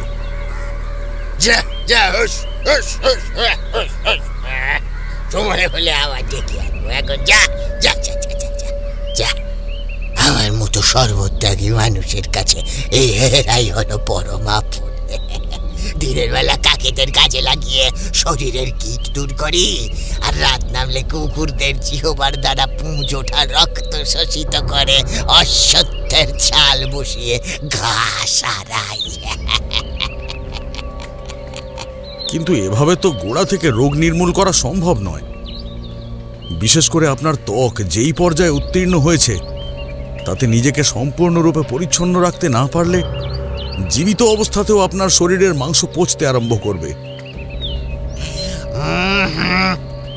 দেবীর আদেশে আজ 10 বছর যাবৎ আমি আচমন করিনি, দেশ বিন্যাস থেকে বিরত থেকেছি। দ্বারি গোফে পর্যন্ত উকুনের জন্ম হলে তাদের দূর করি না। আপনি যদি ভেষজ উপায়ে আমার জ্বালা প্রশমিত করতে পারেন তবে সই, অন্যথায় জীবনযাপনের ধারা বদলে বাবু হওয়ার ইচ্ছা নেই, বাবু হওয়ার ইচ্ছা নেই। বেশ, আমি কথা দিতে পারছি না, তবে এমন ঘৃণ্য দশা থেকে আপনাকে স্বস্তি দেওয়ার জন্য আমি আমার যথাসাধ্য চেষ্টা করব। কোন কোন ভেষজ উদ্ভিদের প্রয়োজন হতে পারে বলে দিন, আমি আগাম সেসব জোগাড় করে রাখবো। তার প্রয়োজন হবে না, তবে গ্রামটা নিজের চোখে দেখতে পারলে সংগ্রহে সুবিধা হতো। চলুন না, আমি আপনাকে পথ পরিদর্শনে সহায়তা করছি। কিন্তু এমতাবস্থায় আপনার উপর দিয়ে অনেক ধকল যাবে। ওসব আমার অভ্যেস আছে ওসব আমার। বেশ, তাহলে এগোনো যাক। এই বলে নীল মৃদঙ্গ ও তার গৃহিণীকে কিছু না জানিয়েই আমি নবললিত তান্ত্রিকের সাথে দূর দূরান্ত পর্যন্ত পদব্রজে এগোতে থাকি। কর্মের যাত্রাপথ থেকে নিজ নিবাসে ফিরে যাওয়ার দিনক্ষণ কিছু ঠিক করেছেন? না, মা যখন যেখানে নিয়ে যাবেন বিনা দ্বিধায় সেদিকেই ধাবিত হওয়াই মঙ্গল। একটা কথা কি জানেন তো, আমরা হলাম ঈশ্বরের সবচেয়ে শ্রেষ্ঠ সৃষ্টি। তাই ওনারা যখন আমাদের পরীক্ষা নেন তখন কামনা করেন নিজেদের উপস্থিত বুদ্ধি, বিদ্যা ও সাহস দ্বারাই তার ভক্তেরা যেন দেবতা ও অসুরদের সামনেও পরাক্রমশালী বীর রূপে দণ্ডায়মান হতে পারে। কিন্তু আপনার মধ্যে যে সর্বভোলা ভবি রয়েছে তা বৈষ্ণব মার্গে দিব্য রসনা জোগালেও শাক্ত মতে একেবারেই বেমানান। কায়ার মাঝে যে শক্তি সঞ্চিত থাকে তাকে বিনা কারণে শয্যা দ্বারা বয়ে বেড়ালে সেই শক্তি অনভ্যসের বশে ক্ষয় হয়, কিন্তু ভূষণকে ত্যাগ করে কেবলমাত্র আরাধনাকেই প্রাধান্য দিলে বৈরাগ্য আসে। আমার দুরবস্থা দেখেও কি আপনার মতি ফিরবে না?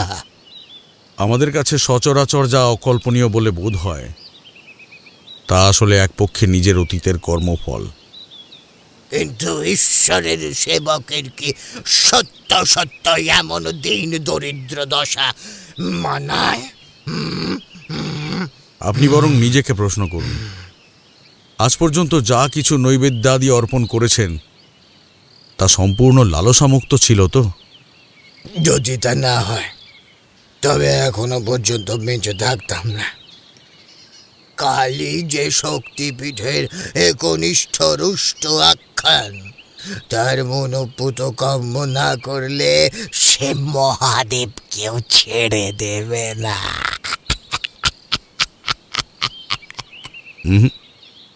তাই যদি হতো তবে স্বয়ং শিব সাধকের বেশ ছেড়ে সংসারের নিত্য নতুন দ্বন্দ্বে জড়াবেন কেন? বেশ তো ভস্য সব প্রেত নিয়ে মেতেছিলেন। মোহনীয় কর্মবতী নারী রশ্মি টেনে ধরলেন বলেই না সেই নেশা থেকে মন উঠল। আসলে কালীকে বুঝতে হলে নিজেকে পাহাড়ের ন্যায় ধৈর্যশীল রূপে গড়ে তুলতে হয়। তাতেই সমস্ত অনিত্য অশান্ত জ্যোতিকেই নিজের মধ্যে স্থান দিতে পারবেন। কথা বলতে বলতে আপনার কাজে বিলম্ব ঘটছে, আপনি বরং ওদিকটাই এগিয়ে যান। আশা করছি বেশ কিছু ভেষজ উদ্ভিদের দেখা মিলবে। আপনি আসবেন না? না, এখানে বসে একটু জিরিয়ে নিই। বেশ, ঠিক আছে। এরপরে চারিদিকে তাকাতেই উপলব্ধি করি এটা একটা পোড়ো জমি, যেটা বর্তমানে বিষাক্ত বিছে, সাপ, কীট আর জোঁকের আস্তানা হয়ে উঠেছে। বড় বড় বৃক্ষের সারিতে ভূমি পর্যন্ত খুব ক্ষীণ পরিমাণ সূর্যালোক এসে পৌঁছায়। মশামাছির উপদ্রব যেমন প্রবল, তেমনি থেকে থেকে দমকা বাতাসে আষ্টে এঁদো দুর্গন্ধ ভেসে আসছে। তাই যত দ্রুত সম্ভব হাতের কাছে থাকা কিছু প্রয়োজনীয় সতেজ পত্র নির্বাচন করে পূর্বোক্ত স্থানে ফিরে আসি। বড্ড তাড়াতাড়ি কাজ হয়ে গেল দেখছি। আমি তো এর পূর্বে যে কজন কবিরাজের সান্নিধ্য পেয়েছি তাদের। ধীরে ধীরে দুপুর গড়িয়ে বিকেল হয়ে আসছে, তাই নবললিত তান্ত্রিকের সাথে গল্পে মগ্ন না হয়ে ব্যস্ততা দেখিয়ে বলি, আর কিছুক্ষণের মধ্যেই চারদিক অন্ধকার হয়ে যাবে। এবার কিন্তু নীল মৃদঙ্গের নিবাসে ফিরে চলুন। আপনি ভুল করছেন। আমার সাথে যে বা যারা পথ চলতে শুরু করে তাদের আর বাড়ি ফেরা হয় না। এমন নির্জন স্থানে আসীন হয়ে এরূপ ঠাট্টা করার কারণটা কি? রসিকতা করার মতো দৈহিক সৌন্দর্য লালিত কি আমার মধ্যে আর অবশিষ্ট রয়েছে? এই বলে নবললিত তান্ত্রিক পাশ থেকে কিছুটা এগিয়ে গিয়ে আমার সামনে রুখে দাঁড়ায়। পথ ছাড়ুন। তোকে বাঁচিয়ে রাখলে ষোড়শীর অস্তিত্ব এখান থেকে চিরতরে বিলীন হয়ে যাবে। এ আমি কিছুতেই বাস্তবায়িত হতে দেব না। এত কষ্ট করে মাটি দিয়ে প্রতিমা গড়ার মতো ধৈর্য সহকারে তিল তিল করে গড়ে ওকে আমি মানুষ থেকে পিশাচিনী রূপে গঠন করেছি। সেই লালসা তোর স্পর্শে শুদ্ধ হতে দেব না। ষোড়শীর হাতেই নীল মৃদঙ্গ মরবে। ওর স্ত্রী বিধবার বেশে গ্রামের যত্রতত্র ধুঁকে মরবে। ওর বংশ আমি নির্বংশ করে ছাড়ব। কিন্তু ওর কুষ্টিতে বাঁচার যোগ রূপে যে 10 ভাগ আশা রয়েছে তা বোধহয় তোর ইঙ্গিত ছিল। তাই তোকে তো এত সহজে ছেড়ে দেওয়া যাবে না। আর আমি যদি বলি তারানাথ তান্ত্রিক কারো নিষেধ মানতে নারাজ? তুই সিদ্ধাই হওয়ার পথে যাত্রা করছিস ঠিকই, কিন্তু তোকে সিদ্ধাই হওয়ার পথে যিনি পরিচালনা করেছেন তিনি আমারও আরাধ্য দেবী। তাই এক ভক্তকে কাছে টেনে অপর ভক্তকে উনি কিছুতেই পদদলিত করবেন না। তাহলে ভয় কিসের? সম্মুখ সমরে উত্তীর্ণ হন। যুদ্ধে সবকিছুই নাই বলে প্রতিপন্ন হয়। যদি তা না হতো তবে স্বয়ং মেঘনাথ মেঘের আড়াল থেকে তার বীরত্ব প্রকাশ করতে পারতেন না, বুঝেছিস?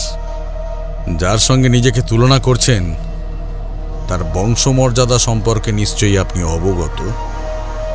বেদ পুরাণ শাস্ত্র যার নখদর্পণে তুই নতুন করে তাকে কি ঐশ্বরিক কাহিনীর সাথে পরিচিত করাবি ভেবেছিস? এই দেখ। এই রূপে চক্ষু দ্বারা ক্রোধ বর্ষণ করে 2 হাতে সে অস্ত্র তুলে নেয়। প্রথমে ডান হস্তের তীর আমার দিকে নিক্ষেপ করতেই আমার মন্ত্র বলে চারিদিকে মহামায়ার রক্ষা কবচ স্থাপিত হতে তা ব্যর্থ হয়। এরপর বাম হস্তের অগ্নিগোলক আমাকে লক্ষ্য করে ছুঁড়তেই আমি অস্ফুটে মন্ত্র পড়ে আমার হস্তে স্বর্ণ ঢাল প্রাপ্ত হতে সেই গোলক নবললিতের কাছে ফিরে গিয়ে তার চারদিকে গোলাকৃতি গুন্ডির আকার নেয়। কি হচ্ছে? আমার পুরো হারে এইভাবে ফিরে এসে আমাকে আবদ্ধ করলে কেমন করে? চোখ দুটো জ্বলে যাচ্ছে, আমি কিছু দেখতে পাচ্ছি না। আমি কিছু দেখতে পাচ্ছি না। আগামীকাল ভোর না হওয়া পর্যন্ত এই গণ্ডি কেউ খণ্ডাতে অক্ষম। না না, আমার প্রাণ রক্ষার্থে তোর সাথে চুক্তিবদ্ধ হতে রাজি আছি, কিন্তু দয়া করে আমাকে এভাবে একলা ফেলে যাস না। দয়া করে যাস না। ষোড়শীর কাজ সম্পূর্ণ করতে না পারলে ও আমার শেষ করে দেবে। অর্থাৎ আপনি পিশাচিনীর সেবক? নয়তো ও আমাকে আর 5টা সাধারণ মানুষের মতো হত্যা করে ফেলতো। আপনি তো নিজ শক্তিকে কাজে লাগিয়ে তাকে এখান থেকে বিতাড়িত করতে পারতেন। তাতে যে উগ্র তারা ওর সাথে বিদায় নেবে। তাহলে এক্ষণে এই শাস্তি যথাযোগ্য। এই বলে নবললিত তান্ত্রিককে সেই নির্জন প্রান্তরে মন্ত্র বলে আবদ্ধ করে আমি নীল মৃদঙ্গের ভূমিতে ফিরে আসার জন্য রওনা দিই। ওদিকে আজ রাতে ষোড়শী যে তাগার গুণ নষ্ট হয়ে যাওয়ায় নিজের কোপ বর্ষণের এই সুযোগ যথাযথভাবে গ্রহণ করবে তাতে আমার বিশেষ সন্দেহ ছিল না। ওই তো বোধহয় ঠাকুর মশাই ফিরলেন। শিগগির দরজা খোলো। হ্যাঁ যাই। কে কোরআন আনলো? প্রশ্নের উত্তর দিন। কে আছে এখানে? কি হলো, ঠাকুর মশাই আসেননি? কাউকেই তো দেখতে পাচ্ছি না। আমি তো স্পষ্ট শুনলাম যে কেউ ঠিক 2 বার বেশ জোরেই করঘাত করেছে। বাঁচাও বাঁচাও! কে যেন আমার চুল ধরে বাইরে টেনে নিয়ে যেতে চাইছে। আর সহ্য করতে পারছি না। আমার চুলটা ছাড়ো।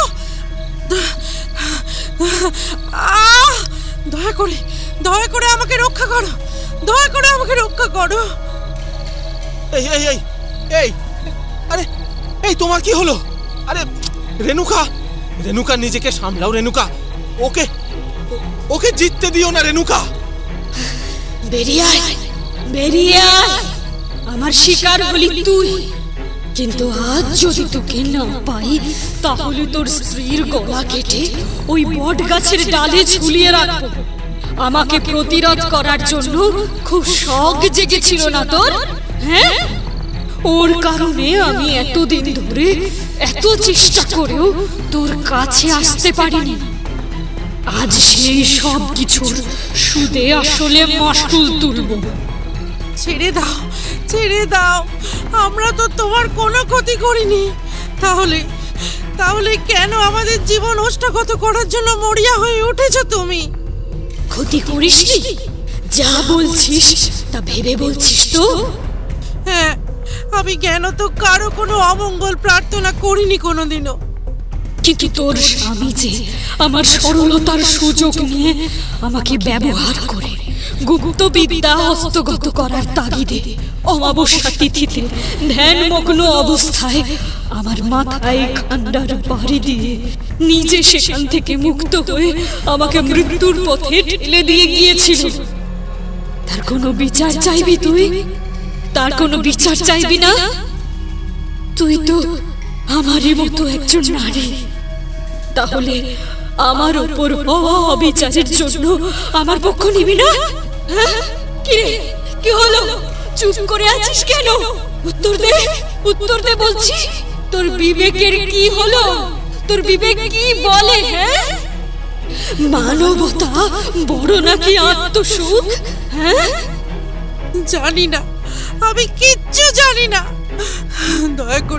দয়া করে আমাদের ছেড়ে দাও, দয়া করে আমাদের ছেড়ে দাও। তাহলে মর, মর। আজকে দুজনকে মেরে মাংস খুবলে তুলব। না না, হতে পারে না। চারিদিক থেকে পূজার আবহ ভেসে আসছে, তাই না? ওর থেকে কিছু মনে পড়ছে? নীল মৃদঙ্গ, আমাদের বাড়ির কালী পুজোর রাতে বলির মাংস নিয়ে তুই ঠিক কি করেছিলি তা তোর ধরে আনা তান্ত্রিকের কাছে তুলে ধরবো নাকি? তোর যা করার করতে পারিস, আমি কাউকে ভয় পাই না। এই দেখ তবে।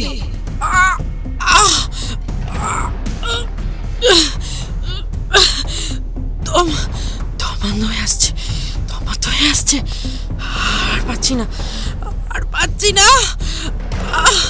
গলাটা ছেড়ে দাও, গলাটা ছেড়ে দাও।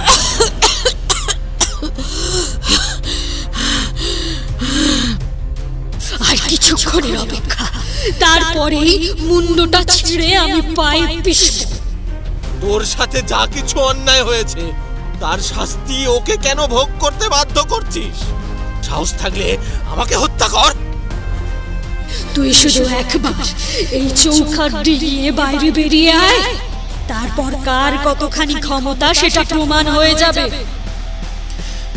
না না, ওই ভুল করো না, ওই ভুল করো না, ভুল করো না। ওকে বাঁচানোর চেষ্টা করলে তুই আর আগামীকালের সূর্যোদয় দেখতে পাবি না। তাও সই, কিন্তু আমি বেঁচে থাকতে ওনার গায়ে আমি একটাও আঁচড় লাগতে দেব না, একটাও আঁচড় লাগতে দেব না। নীল মৃদঙ্গ, আমার সাথে চালাকি করিস না। আমি নিশ্চিত যে আমার কামনার অমূল্য বস্তুটা তোর কাছেই রয়েছে। আর দেরি নয়, এবার ওই মন্ত্রোক্ত উপাদান আমার হাতে তুলে দে। ওগো, তুমি যেখান থেকে হোক সাধু বাবাকে ডেকে আনো, সাধু বাবাকে ডেকে আনো। কেউ নেই এখানে, সব কটাকে দূর করে দিয়েছি।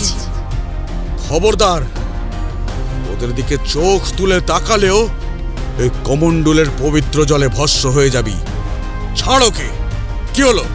ছাড় বলছি। চলে যা এখান থেকে, চলে যা বলছি। তোকে তো আমি নিঃশেষ করার হুকুম দিয়েছিলাম, সে কোথায়? আজ পর্যন্ত যে আমার কোনো আদেশ অমান্য করেনি, সে আজ হঠাৎ করে আমার বিরুদ্ধচারণ করছে কোন কারণে? তুই যাকে স্মরণ করছিস সে আগামীকাল সূর্যোদয়ের পূর্বে আমার ধুনো পোড়ার গণ্ডি থেকে নিষ্কৃতি পাবে না। এ হতে পারে না, এ হতে পারে না। ওম নমো বারিধারায়, ওম তৎ নমো। হে ইন্দ্রদেব, আপনি এক্ষুনি বারিধারা বর্ষণ করে আমার নিজ লক্ষ্যের দিকে এগিয়ে যেতে সহায়তা করুন। আমি আপনার দয়া ভিক্ষা চাইছি দেবরাজ।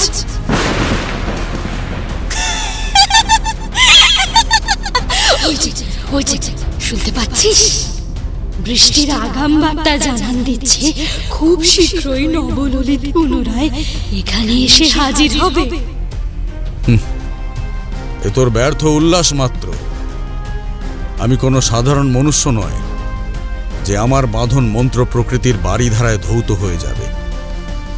তথাপি যেই আহ্বান যুক্তিযুক্ত নয়, প্রকৃতির অনিচ্ছাকৃত দান, তাতে আমার গণ্ডি জলের স্পর্শে অগ্নির মতো ফুঁসে উঠতে সক্ষম। এবারে নিজেই ভেবে দেখ, এক্ষণে বৃষ্টি নামলে তোর পাঠানো দূত তোরই কারণে একটি ছোট্ট প্রকোষ্ঠের মাঝে ছটপটিয়ে দগ্ধ হবে না তো? আমার পথে কণ্টক রূপে অবস্থান করলে তার পরিণাম যে ভয়াবহ হয় তা হয়তো এখনো তোর কল্পনাতীত।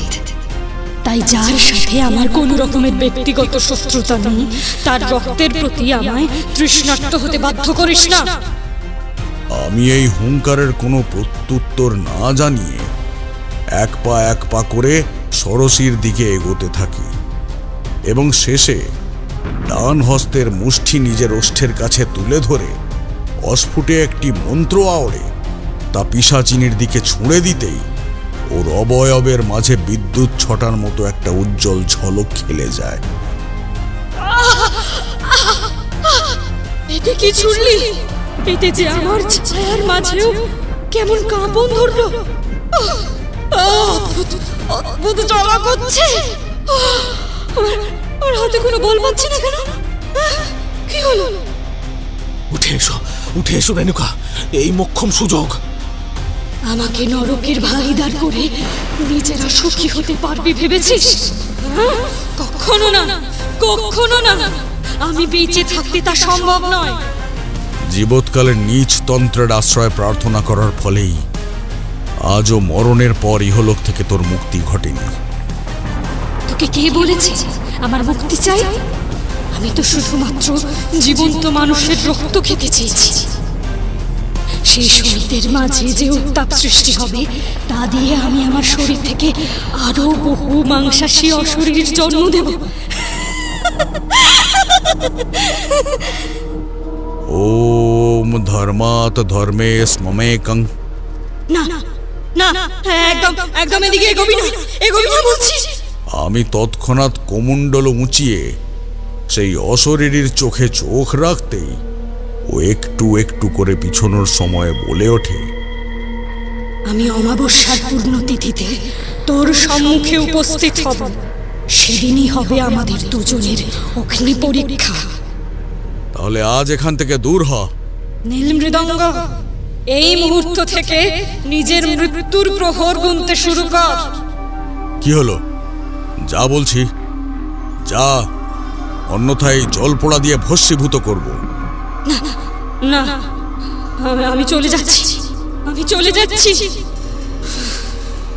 কিন্তু মনে রাখিস, তোদের প্রত্যেককে এই স্পর্ধার দোষে অভাবনীয় শক্তিতে নিঃশেষ করে আমি প্রতিশোধ তুলবই। নীল মৃদঙ্গের অংশ যেমন এই গ্রাম থেকে বিলুপ্ত হবে, ঠিক তেমনি তোর রক্তের বীজ এই ভূমিতে বপন করে আমি অর্ধ পিশাচের জন্ম দেব।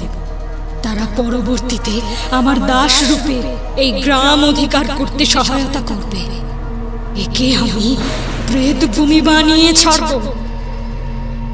এরপর দমকা বাতাসের সাথে সরসী সেখান থেকে মিলিয়ে যেতেই আমি রেণুকাকে ভূমি থেকে উত্থিত হতে সাহায্য করি।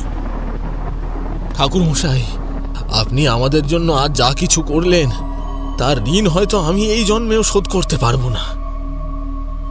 না, একটি উপায় রয়েছে।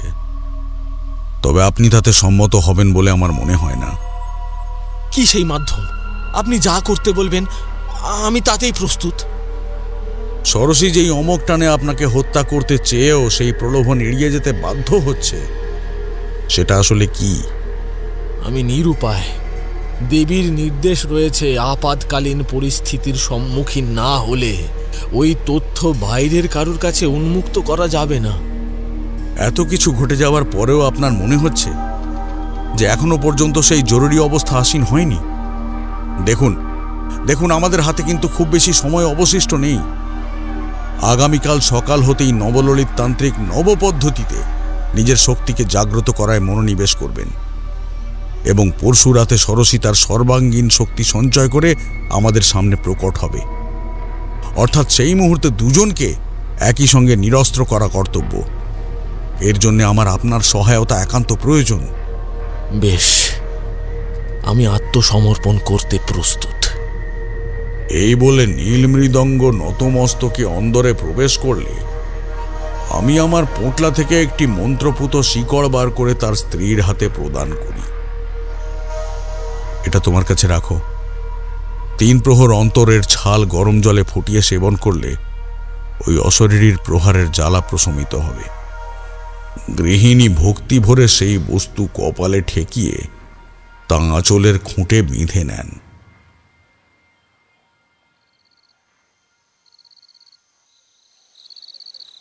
আসুন ঠাকুর মশাই, আপনার জন্যই অপেক্ষা করছিলাম। আসল জিনিসটা কোথায়? ওটা তুলে আনার সাধ্য আমার নেই। বেশ, পথ দেখিয়ে নিয়ে যেতে পারবেন? পারব।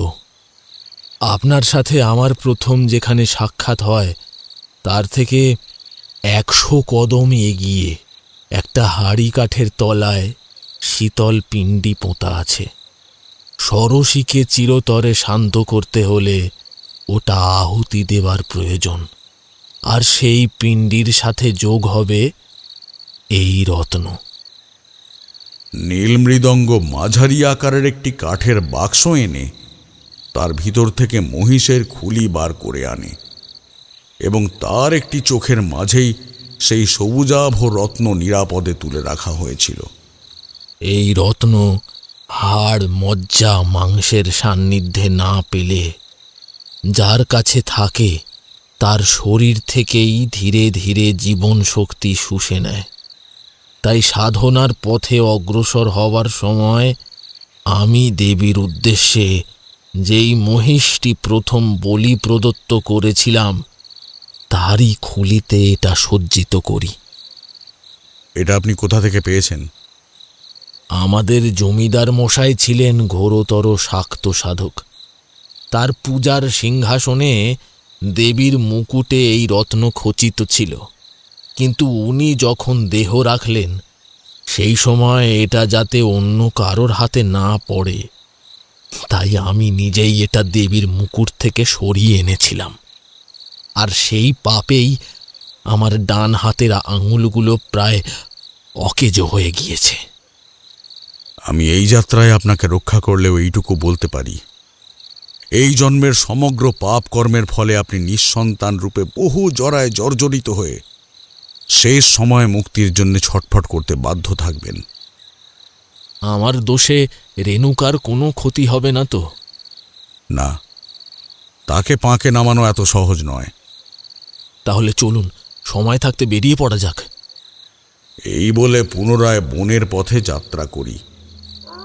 আমাদের চারপাশ থেকে তখন ভেসে আসছে বহু অশরীরী কান্না, চিৎকার, হা হুতাশ।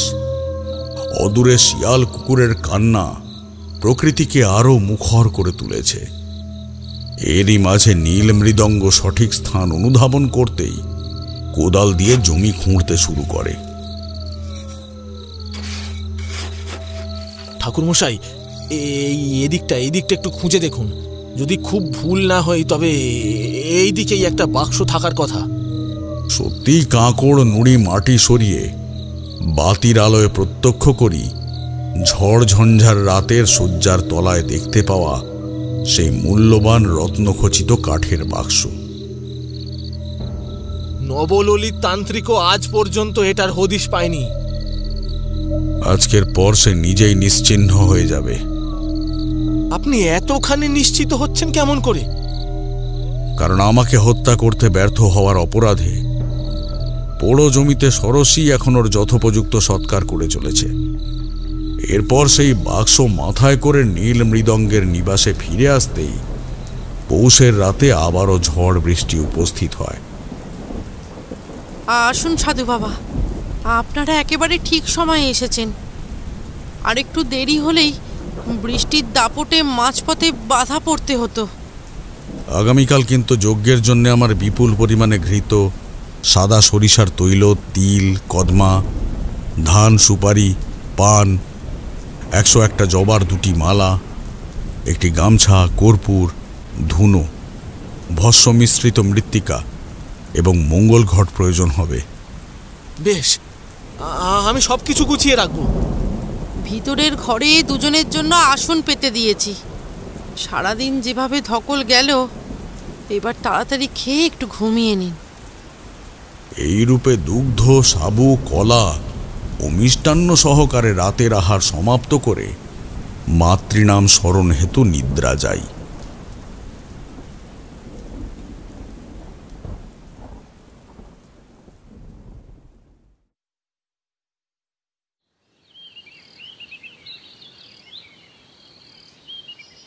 পরদিন সকাল হতেই আচমন সেরে দেহে 3 আঙুলের টানে চন্দনের প্রলেপ দিয়ে আমি পোড়ো জমির পূজাস্থল অধিকার করি। যজ্ঞের আগুনের সামনে তখন ষোড়শীর এতদিন ধরে পচিয়ে রাখা শবের স্তূপ সজ্জিত রয়েছে, যা নীল মৃদঙ্গের কর্মচারীরা বিভিন্ন স্থান হতে ঘৃণা, কষ্ট এবং ভয় বিসর্জন দিয়ে বয়ে এনেছে। আমার ডান দিকে রয়েছে পান, সুপারি ও মিষ্টান্নের পাত্র, বাম দিকে রয়েছে নীল মৃদঙ্গের কাছ হতে প্রাপ্ত সেই খুলিস্থিত রত্ন, যাতে একটি জবার মালা প্রদান করে অপর মালাটি পোড়ো জমির হাঁড়ি কাঠে ঝোলানো রয়েছে। সেই সাথে তৈল আর সিঁদুরের বহু প্রলেপ মার্জনে হাঁড়ি কাঠের যথোপযুক্ত রূপ খোলতাই হয়েছে। ওং খড়গপাশাঙ্কুশ কপাল শূলকরং সর্বদ্ধ সংস্থং ত্রিনেত্রং মুন্ডমালা বিভূষিতাঙ্গি মহাভীমাং তারাং নমামি। এই রূপে মন্ত্রোচ্চারণ সেরে অগ্নিতে ঘৃতাহুতি করতেই তা দপ করে জ্বলে ওঠে। দুজনে হাতে পুষ্প ধারণ করে বলো, পরম ব্রহ্ম রুদ্রমালা সৌমানন বিভূষিতাং নমো নমঃ। এবার ফুলগুলি ওদিকে অর্পণ করো। এরপর যথাবিধ পূজার্চনা সম্পন্ন করতে করতে রাত নেমে আসে। ঠাকুর মশাই, এখনো তো অদৈব কিছু প্রকাশ ঘটল না। খুব শীঘ্রই সে আসীন হবে। তবে তোমরা দুজনে একটা কথা খুব ভালো করে মনে রেখো, যতক্ষণ না পর্যন্ত আমি আজ্ঞা করছি ততক্ষণ পর্যন্ত নিজেদের আসন ছেড়ে কেউ পলায়ন করবে না। যথা আজ্ঞা। বিশ্বপদজ্য ক্রিং ভূমাত ওং হ্রিং তৎস্মারথ। ষোড়শী, তোর উপস্থিতি সম্পর্কে আমাদের জানান দে। রক্তে স্নাত হবি না? এই তো মোক্ষম খান, চলে আয় বলছি। আমার আহ্বান প্রক্রিয়া সম্পূর্ণ হতেই সম্মুখে সজ্জিত শবের স্তূপ থেকে আতরের মতো আকর্ষণীয় সুগন্ধ উত্থিত হয়ে চারিপাশে ছড়িয়ে যেতে থাকে এবং একটা সময় ক্ষীণ আলোক জ্যোতির মাধ্যমে নিজের অস্তিত্বের জানান দিয়ে ছাই রঙা ধোঁয়া নির্গমনের দ্বারা ষোড়শী ক্রমে পৈশাচিক রূপ ধারণ করে নেয়। আমি এসে গিয়েছি।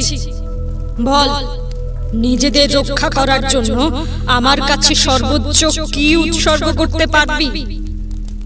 ইহলোকের মায়া থেকে মুক্ত হওয়ার পূর্বে তোর শেষ কোন ইচ্ছা অপূর্ণ রয়েছে বল।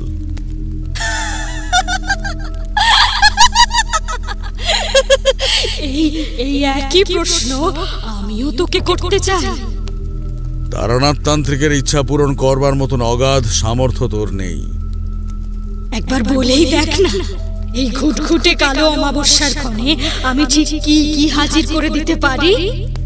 যদি সৎ সাহস থাকে তাহলে এই ঘটের মধ্যে নিজেকে সমাহিত কর। আমার সাথে চালাকি করে যুদ্ধ জয় করার পরিকল্পনা করছিস? বেশ, কিন্তু শেষ হাসিটা যে আমি হাসবো। তোর অতীত সম্পর্কে আমি নীল মৃদঙ্গের কাছ থেকে অনেক কিছুই জ্ঞাত হয়েছি, তাই কোনরূপ শাস্তি ধার্য না করেই শান্তিমতো আমি তোকে মুক্তি দিতে চাই। এই যজ্ঞে আমার সমগোত্রীয় অংশের ভূমিকা পালন কর, এতেই তোর পীড়া লাঘব হবে। মনুষ্য হয়ে পিশাচিনীকে পাশে বসিয়ে হোম সম্পন্ন করতে চাওয়ার জন্য যে স্পর্ধা প্রয়োজন তা তোর মধ্যে রয়েছে, এটা আমাকে বিস্মিত করল। তা আজ পর্যন্ত কোন কোন বিদ্যায় পারদর্শী হয়েছিস যে অতৃপ্ত কুণ্ডলীর রক্তলীলাকে মাঝ পথে ভণ্ডুল করে আমাকে বেঁধে ফেলার দিবা স্বপ্ন দেখছিস? এই শরীরে কিসের জ্ঞান ও তেজ রয়েছে তা আমার কর্ম আর কিছুক্ষণ পরেই জানান দেবে। কিন্তু আমি যে আর ধৈর্য ধরতে পারছি না। ওই শয়তানকে এখনই আমার সামনে টেনে হিজড়ে এনে এই অগ্নিতে আহুতি দে। না সাধু বাবা, এ কাজ করবেন না, এ কাজ করবেন না। আমাদের ক্ষমা করো ষোড়শী। ও স্বার্থের কারণে অতীতে অন্ধ হয়ে গিয়েছে ঠিকই, কিন্তু পরবর্তীতে সেই ভুল বুঝতে পেরে তোমার শুভাকাঙ্ক্ষী রূপে প্রায়শ্চিত্ত করতে এসেছে। তুমি ক্ষমা করো ষোড়শী, ক্ষমা করো। তুই এখনো ওকে চিনে উঠতে পারিস, কিন্তু ওর চোখে যে লালসা রয়েছে তা আমি স্পষ্ট উপলব্ধি করতে পারছি। নীল মৃদঙ্গ মহাশয়, এগিয়ে আসুন। বল, আমাকে কেমন করে যন্ত্রণা প্রদান করলে তোর আত্মশুদ্ধি হবে? পূর্বে ওদের সকলের সামনে স্বীকার কর, আমার সরলতা কাজে লাগিয়ে তুই কিভাবে আমার পরিবারের মাঝখানে ভাঙন সৃষ্টি করেছিস। গঙ্গা জল ও দুগ্ধে 2 করতল শুদ্ধ করে হাতের মধ্যভাগে জ্বলন্ত কর্পূর স্থাপন করে নীল মৃদঙ্গ বলতে শুরু করে। জমিদার মশাই জীবিত থাকাকালীন অবস্থায় আমি ওনার অর্ধেক সম্পত্তি গ্রাস করার লোভে গ্রামের মানুষজনদের নানাভাবে ওনার বিপক্ষে স্থাপন করে তার একমাত্র কন্যার মন জয় করতে চেয়েছিলাম, যাতে ছোটবেলা থেকে গিন্নি মায়ের প্রতি যেই অবিচার দেখে সে বড় হয়ে উঠেছে সেই আক্ষেপ ও ঘৃণার স্থানটা আরো বেশি পরিমাণে দগদগে করে তুলতে পারি। এতে ষোড়শীর মধ্যে অন্দর ও বাহিরে সুষ্ঠু শাসন ব্যবস্থা পরিচালনার ব্যর্থতা সম্পর্কে তার পিতার বিপক্ষে ক্ষোভ জমে ওঠে। এরপর ধীরে ধীরে জমিদার মশাইয়ের রক্ষক নবললিত তান্ত্রিককে আমি বিপুল পরিমাণ অর্থ, যশ ও পূর্বভাগের 1 ফালি পোড়ো জমি দান করে মতাদর্শের দিক থেকে নীতিবোধ মুছে রাজনৈতিক চিন্তা ভাবনা ও দেনা পাওনার কথা আলোচনা করে নিজ হস্তগত করি। কারণ প্রেত সাধনার অনুকূল পরিবেশ হিসেবে ওই স্থানের প্রতি ওনার বহু বছর ধরে নজর ছিল, কিন্তু জমিদার মশাই অভয় না দিলে সেই প্রস্তাব পেশ করতে পারছিলেন না। পরবর্তীতে ষোড়শীকে বিপদগামী করার কাজটা তান্ত্রিক মহাশয় নিজ উদ্যোগে পালন করেন। এক্ষেত্রে আমি যেই আকাঙ্ক্ষা রেখেছিলাম তা হিসেব মতো আমার ভাগে আসলেও ষোড়শীর যা কিছু পাওয়ার কথা ছিল তাও লাভ করার পরেও নবললিত তান্ত্রিক বশীকরণের অনন্য পদ্ধতির দ্বারা সেই বিদ্যা শোষণ করে নেবার পরিকল্পনা করেছিলেন। অর্থাৎ 2 দিক থেকেই ও কেবলমাত্র পুত্তলি রূপে ব্যবহৃত হতো।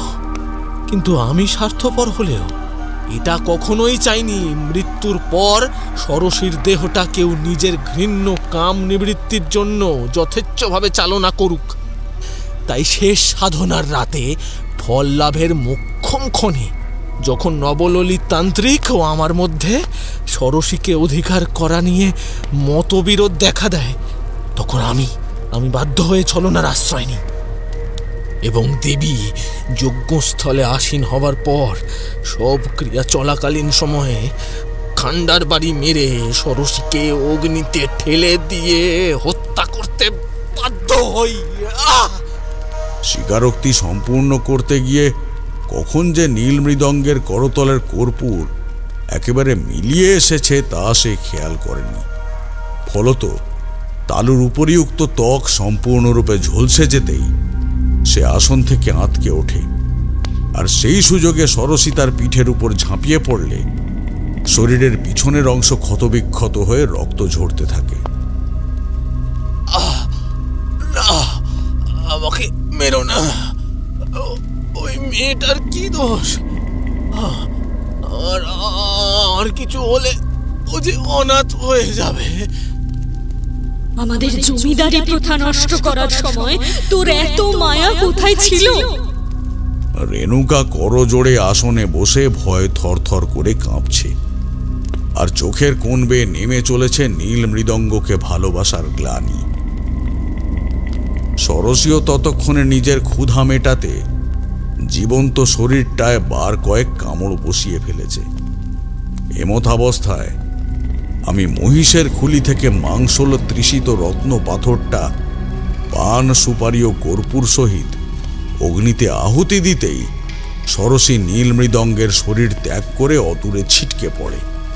আমার ছায়া ধীরে ধীরে মিলিয়ে যাচ্ছে কেমন করে, হাতে পায়ে আর জোর পাচ্ছি না। এমনটা তো হবার কথা ছিল না।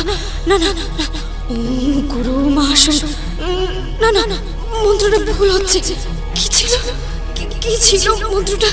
ও মনে পড়ছে না কেন? কোথায় গেল? শেষবারের মতো সুযোগ দিচ্ছি, বল ইহলোক থেকে মুক্তি পেতে চাস? এরপর তার উপর জ্যোষ্ঠী দ্বারা প্রহার হানতেই সে ফুঁসে ওঠে। তোর এত বড় সাহস যে আমাকে প্রহার করিস?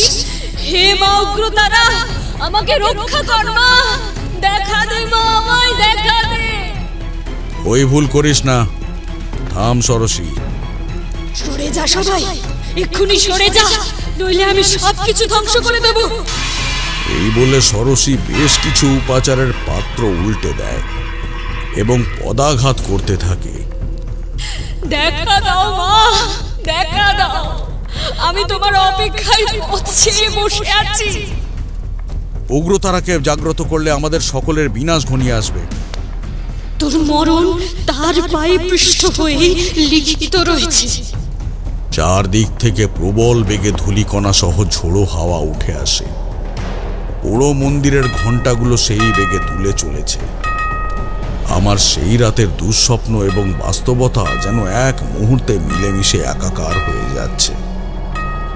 কার এত বড় দুঃসাহস? এই অসময়ে আমায় আহ্বান জানায়? আমায় সাহায্য কর মা, আমায় সাহায্য কর। এই তান্ত্রিকের অস্তিত্ব চিরতরে পৃথিবী থেকে মুছে দে। তারানাথ, আমি তোকে কি নির্দেশ দিয়েছিলাম তা মনে আছে তো? দেবী অপরাধ নেবেন না। আমি আমার সর্বশক্তি দিয়ে ওকে রোধ করার চেষ্টা করেছিলাম, কিন্তু ভক্ত যখন বিপদে পড়ে তখন বোধহয় যে কোনো মাধ্যমেই সে নিজের অজান্তেই মাতৃকোড় কামনা করে থাকে, আর আজও তাই ঘটেছে। প্রথম রাতে তুই যে মূল্যবান সম্পদ প্রত্যক্ষ করেছিলি তার মধ্যে ঠিক কি ছিল তুই জানিস? হ্যাঁ দেবী, এই নিন, আমি আজকেই তা বন হতে সংগ্রহ করে এনেছি। এটা অসম্ভব, এটা অসম্ভব। ওই বস্তু তো আমি সকলের অলক্ষ্যে মাটির তলায় গোড় করে রেখেছিলাম। কিন্তু পোকামাকড়, বিছে ও নীল মৃদঙ্গ আমায় এর উপস্থিতি সম্পর্কে জানান দেয়। তারানাথ, আর সময় নষ্ট করিস না, ওটা ওই অগ্নিতে স্থাপন কর। না না, আপনি আমার প্রতি এত রুষ্ট হতে পারেন না দেবী। ওম কালী কালী মহাকালী কালীকে পাপহারিণী। এরপর রত্নখচিত বাক্স থেকে কাপড়ে মোড়া দুর্গন্ধযুক্ত শীতল পিণ্ডি বার করে তা অগ্নিতে প্রদান করতেই একটা ছ্যাঁত করে শব্দের সাথে অগ্নিশিখা নীল আলোয় কেঁপে ওঠে। সেই সাথে ছোবড়া দিয়ে মন্ত্রপুত ধুনোর গুঁড়ো ছিটাতেই আবার দপ করে অগ্নিশিখা উত্থিত হয়ে জমিদার মশাইয়ের শেষ ক্ষুধাকে নিজের মধ্যে মিলিয়ে নেন। শান্তি। আমার এক ভক্ত আজ পরম শান্তি পেল। ওই শেষ খাদ্যের লোভে সে কোনো মতেই যে দহন থেকে মুক্তি পাচ্ছিল না রে। বাবা মশাই, আমাকে ক্ষমা করে দিন। আজ আপনার উপর হওয়া সমস্ত অপমানের প্রতিশোধ আমি নেব। ষোড়শী, একবার ভেবে দেখতো সেই অপমানের সূত্রপাতটা ঠিক কোথায়? আমি তো শাক্ত ধর্ম উপেক্ষা করতে চাইনি, কিন্তু এত প্রলোভন, মিথ্যে স্তুতি, বাক্য প্রতিশ্রুতি, ছলনার মাঝে আমি নিজেকে ক্ষণিকের তরে হারিয়ে ফেলেছিলাম। এখনো সময় আছে, দেবীর চরণে নিজেকে সঁপে দে। না, আমার ভোগ চাই। যেই ভোগ ষোড়শী এতদিন স্বীকার করে হাতিয়ে এনেছে, ঠিক তেমন ভোগ। তুমি আমায় আজ রাতটুকু সময় দাও মা। আগামীকাল সন্ধ্যের মধ্যে আমি তোমার পায়ের কাছে অগুন্তি মৃতের স্তূপ হাজির করে রাখবো। কিন্তু আমি যে আর খিদে সহ্য করতে পারছি না। যা করবি খুব তাড়াতাড়ি কর। বেশ, আমি আমার সঙ্গী সাথীদের তোমার জন্য নৈবেদ্য সংগ্রহে প্রেরণ করছি।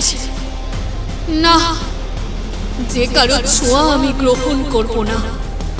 কি চাও দেবী? কাকে শেষ করতে এসেছো?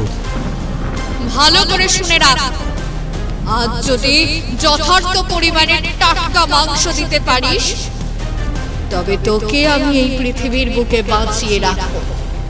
অন্যথায় অসময়ে আমার নিদ্রা ভঙ্গের অপরাধে আজ এখানেই গলা চিরে তোকে আমি শেষ করে ফেলবো। কিরে, নে এবার চটপট বলে ফেল, কোন পথটা তুই বেছে নিতে সম্মত? তারানাথ তান্ত্রিক যাকে জ্ঞান হওয়া থেকে আরাধ্য বলে বিবেচনা করে এসেছে, আজ যদি তাকে তৃপ্ত করতে না পারার অপরাধে মৃত্যুবরণ করতে হয়, তাহলে তার ইহজীবনে কোনো আক্ষেপ থাকবে না। বিশেষত কিছু দিতে না পারার শাস্তি যখন এই জন্মেই ভোগ করে যাচ্ছে, তখন জন্ম মৃত্যুর মায়াচক্র থেকেও সে দ্রুত নিষ্কৃতি লাভ করবে। দেবী, আপনার হাড়ি কাঠের প্রথম বলিটা ওকে দিয়েই শুরু করা যাক। এই বলে ষোড়শী যজ্ঞবেদী ডিঙিয়ে আমার দিকে অগ্রসর হতে আমি লাল গামছা, তৈল, ধান ও ধুনো সহকারে অগ্নির সামনে স্তুতি করলে সেই বস্তু ষোড়শীর স্পর্শে আসতেই ওকে সঙ্গে নিয়ে দাউ দাউ করে জ্বলে ওঠে। আগুন লেগেছে, আগুন আগুন লেগেছে।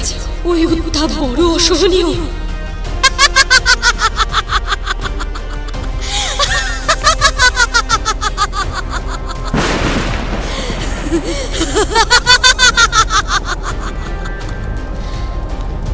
এবার বুঝতে পারছিস তো, আমার নাম করে যাদের নিজস্ব নিবাস থেকে তুলে এনে এই বড় জমিতে বসে জ্যান্ত পুড়িয়ে ভক্ষণ করতে তাদের ঠিক কতখানি কষ্ট হতো। আর আমার বুঝি কোনো মূল্য নেই? জীবৎকালে আমার পূজা করার জন্য তুই বহুবার আমার সৌম্যরূপের দর্শন লাভ করেছিস, কিন্তু তোর যে আমার এই বিধ্বংসী রক্ষানায় মনে ধরল ষোড়শী। তাই যাকে যেভাবে প্রার্থনা করেছিস, সে তো তার নীতি অনুযায়ী নির্দিষ্ট সময়ে যথাযথ প্রক্রিয়া মেনে তোকে গ্রহণ করবে।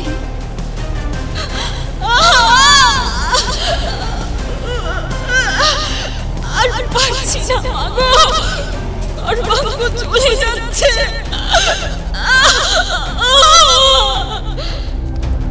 তোদের পাপে হাত রাঙানোয় আজ আমি ওই লোকে ঢুকে মরছে। নবললিত, নিজেকে আগুনে আহুতি দে। বহু চেষ্টা করেছি দেবে, কিন্তু আমার যে কিছুতেই মুক্তি ঘটেনি। চিন্তা করবেন না, আমি জমিদার মশাই, ষোড়শী এবং আপনার শ্রাদ্ধ শান্তির ব্যবস্থা করব। জয় উগ্রতারার জয়, জয় উগ্রতারার জয়, জয় উগ্রতারার জয়। জয় মা কালী। এরপর ক্রমে আমাদের চোখের সামনে সব কিছু ধূম্রবর্ণী হয়ে উঠলে যজ্ঞের আগুনে শেষবারের ন্যায় দুগ্ধ কদলীয় তৈল প্রদান করে বলি, ও স্বাহা। আর কোনো ভয় নেই। এই বন, গ্রাম, পোড়ো জমি আজ থেকে ত্রাস মুক্ত হলো। জয় হোক আপনার, জয় হোক, জয় তারানাথ তান্ত্রিকের জয়। আমি তখন ঊর্ধ্বে চোখ মেলে চাইতেই প্রত্যক্ষ করি আকাশের মাঝে মায়ের ত্রিচক্ষুর ন্যায় পূর্ণ অবয়ব ফুটে উঠেছে। এরপর সেই রাতটা অতিবাহিত হতেই অগ্নিভস্ম সংগ্রহ করে উগ্রতারার মন্দিরের দিকে এগিয়ে যাই। পরবর্তীতে ওই 3 জনের পিণ্ডদান সম্পন্ন হলে সেই সময় শেষ আহার রূপে শীতল পিণ্ডি প্রদান করেছিলাম। সম্পূর্ণ কাহিনী সমাপ্ত করার পর ঠাকুরমশাই একবার বাইরের দিকে চাইলেন। আমি কিশোরের দিকে তাকিয়ে বলে উঠলাম, আজ তুমি উঠে যাক, বেশ রাত হয়ে এসছে, আমি কাল সকালে আবার অফিস রয়েছে, চলো। হ্যাঁ, সেই বরং ভালো। ঠাকুরমশাই, আশা করছি খুব শীঘ্রই আমাদের আবার দেখা হবে। হ্যাঁ হ্যাঁ, নিশ্চয়ই। যাও, দুজনে সাবধানে যেও। জয় কালী, জয় কালী।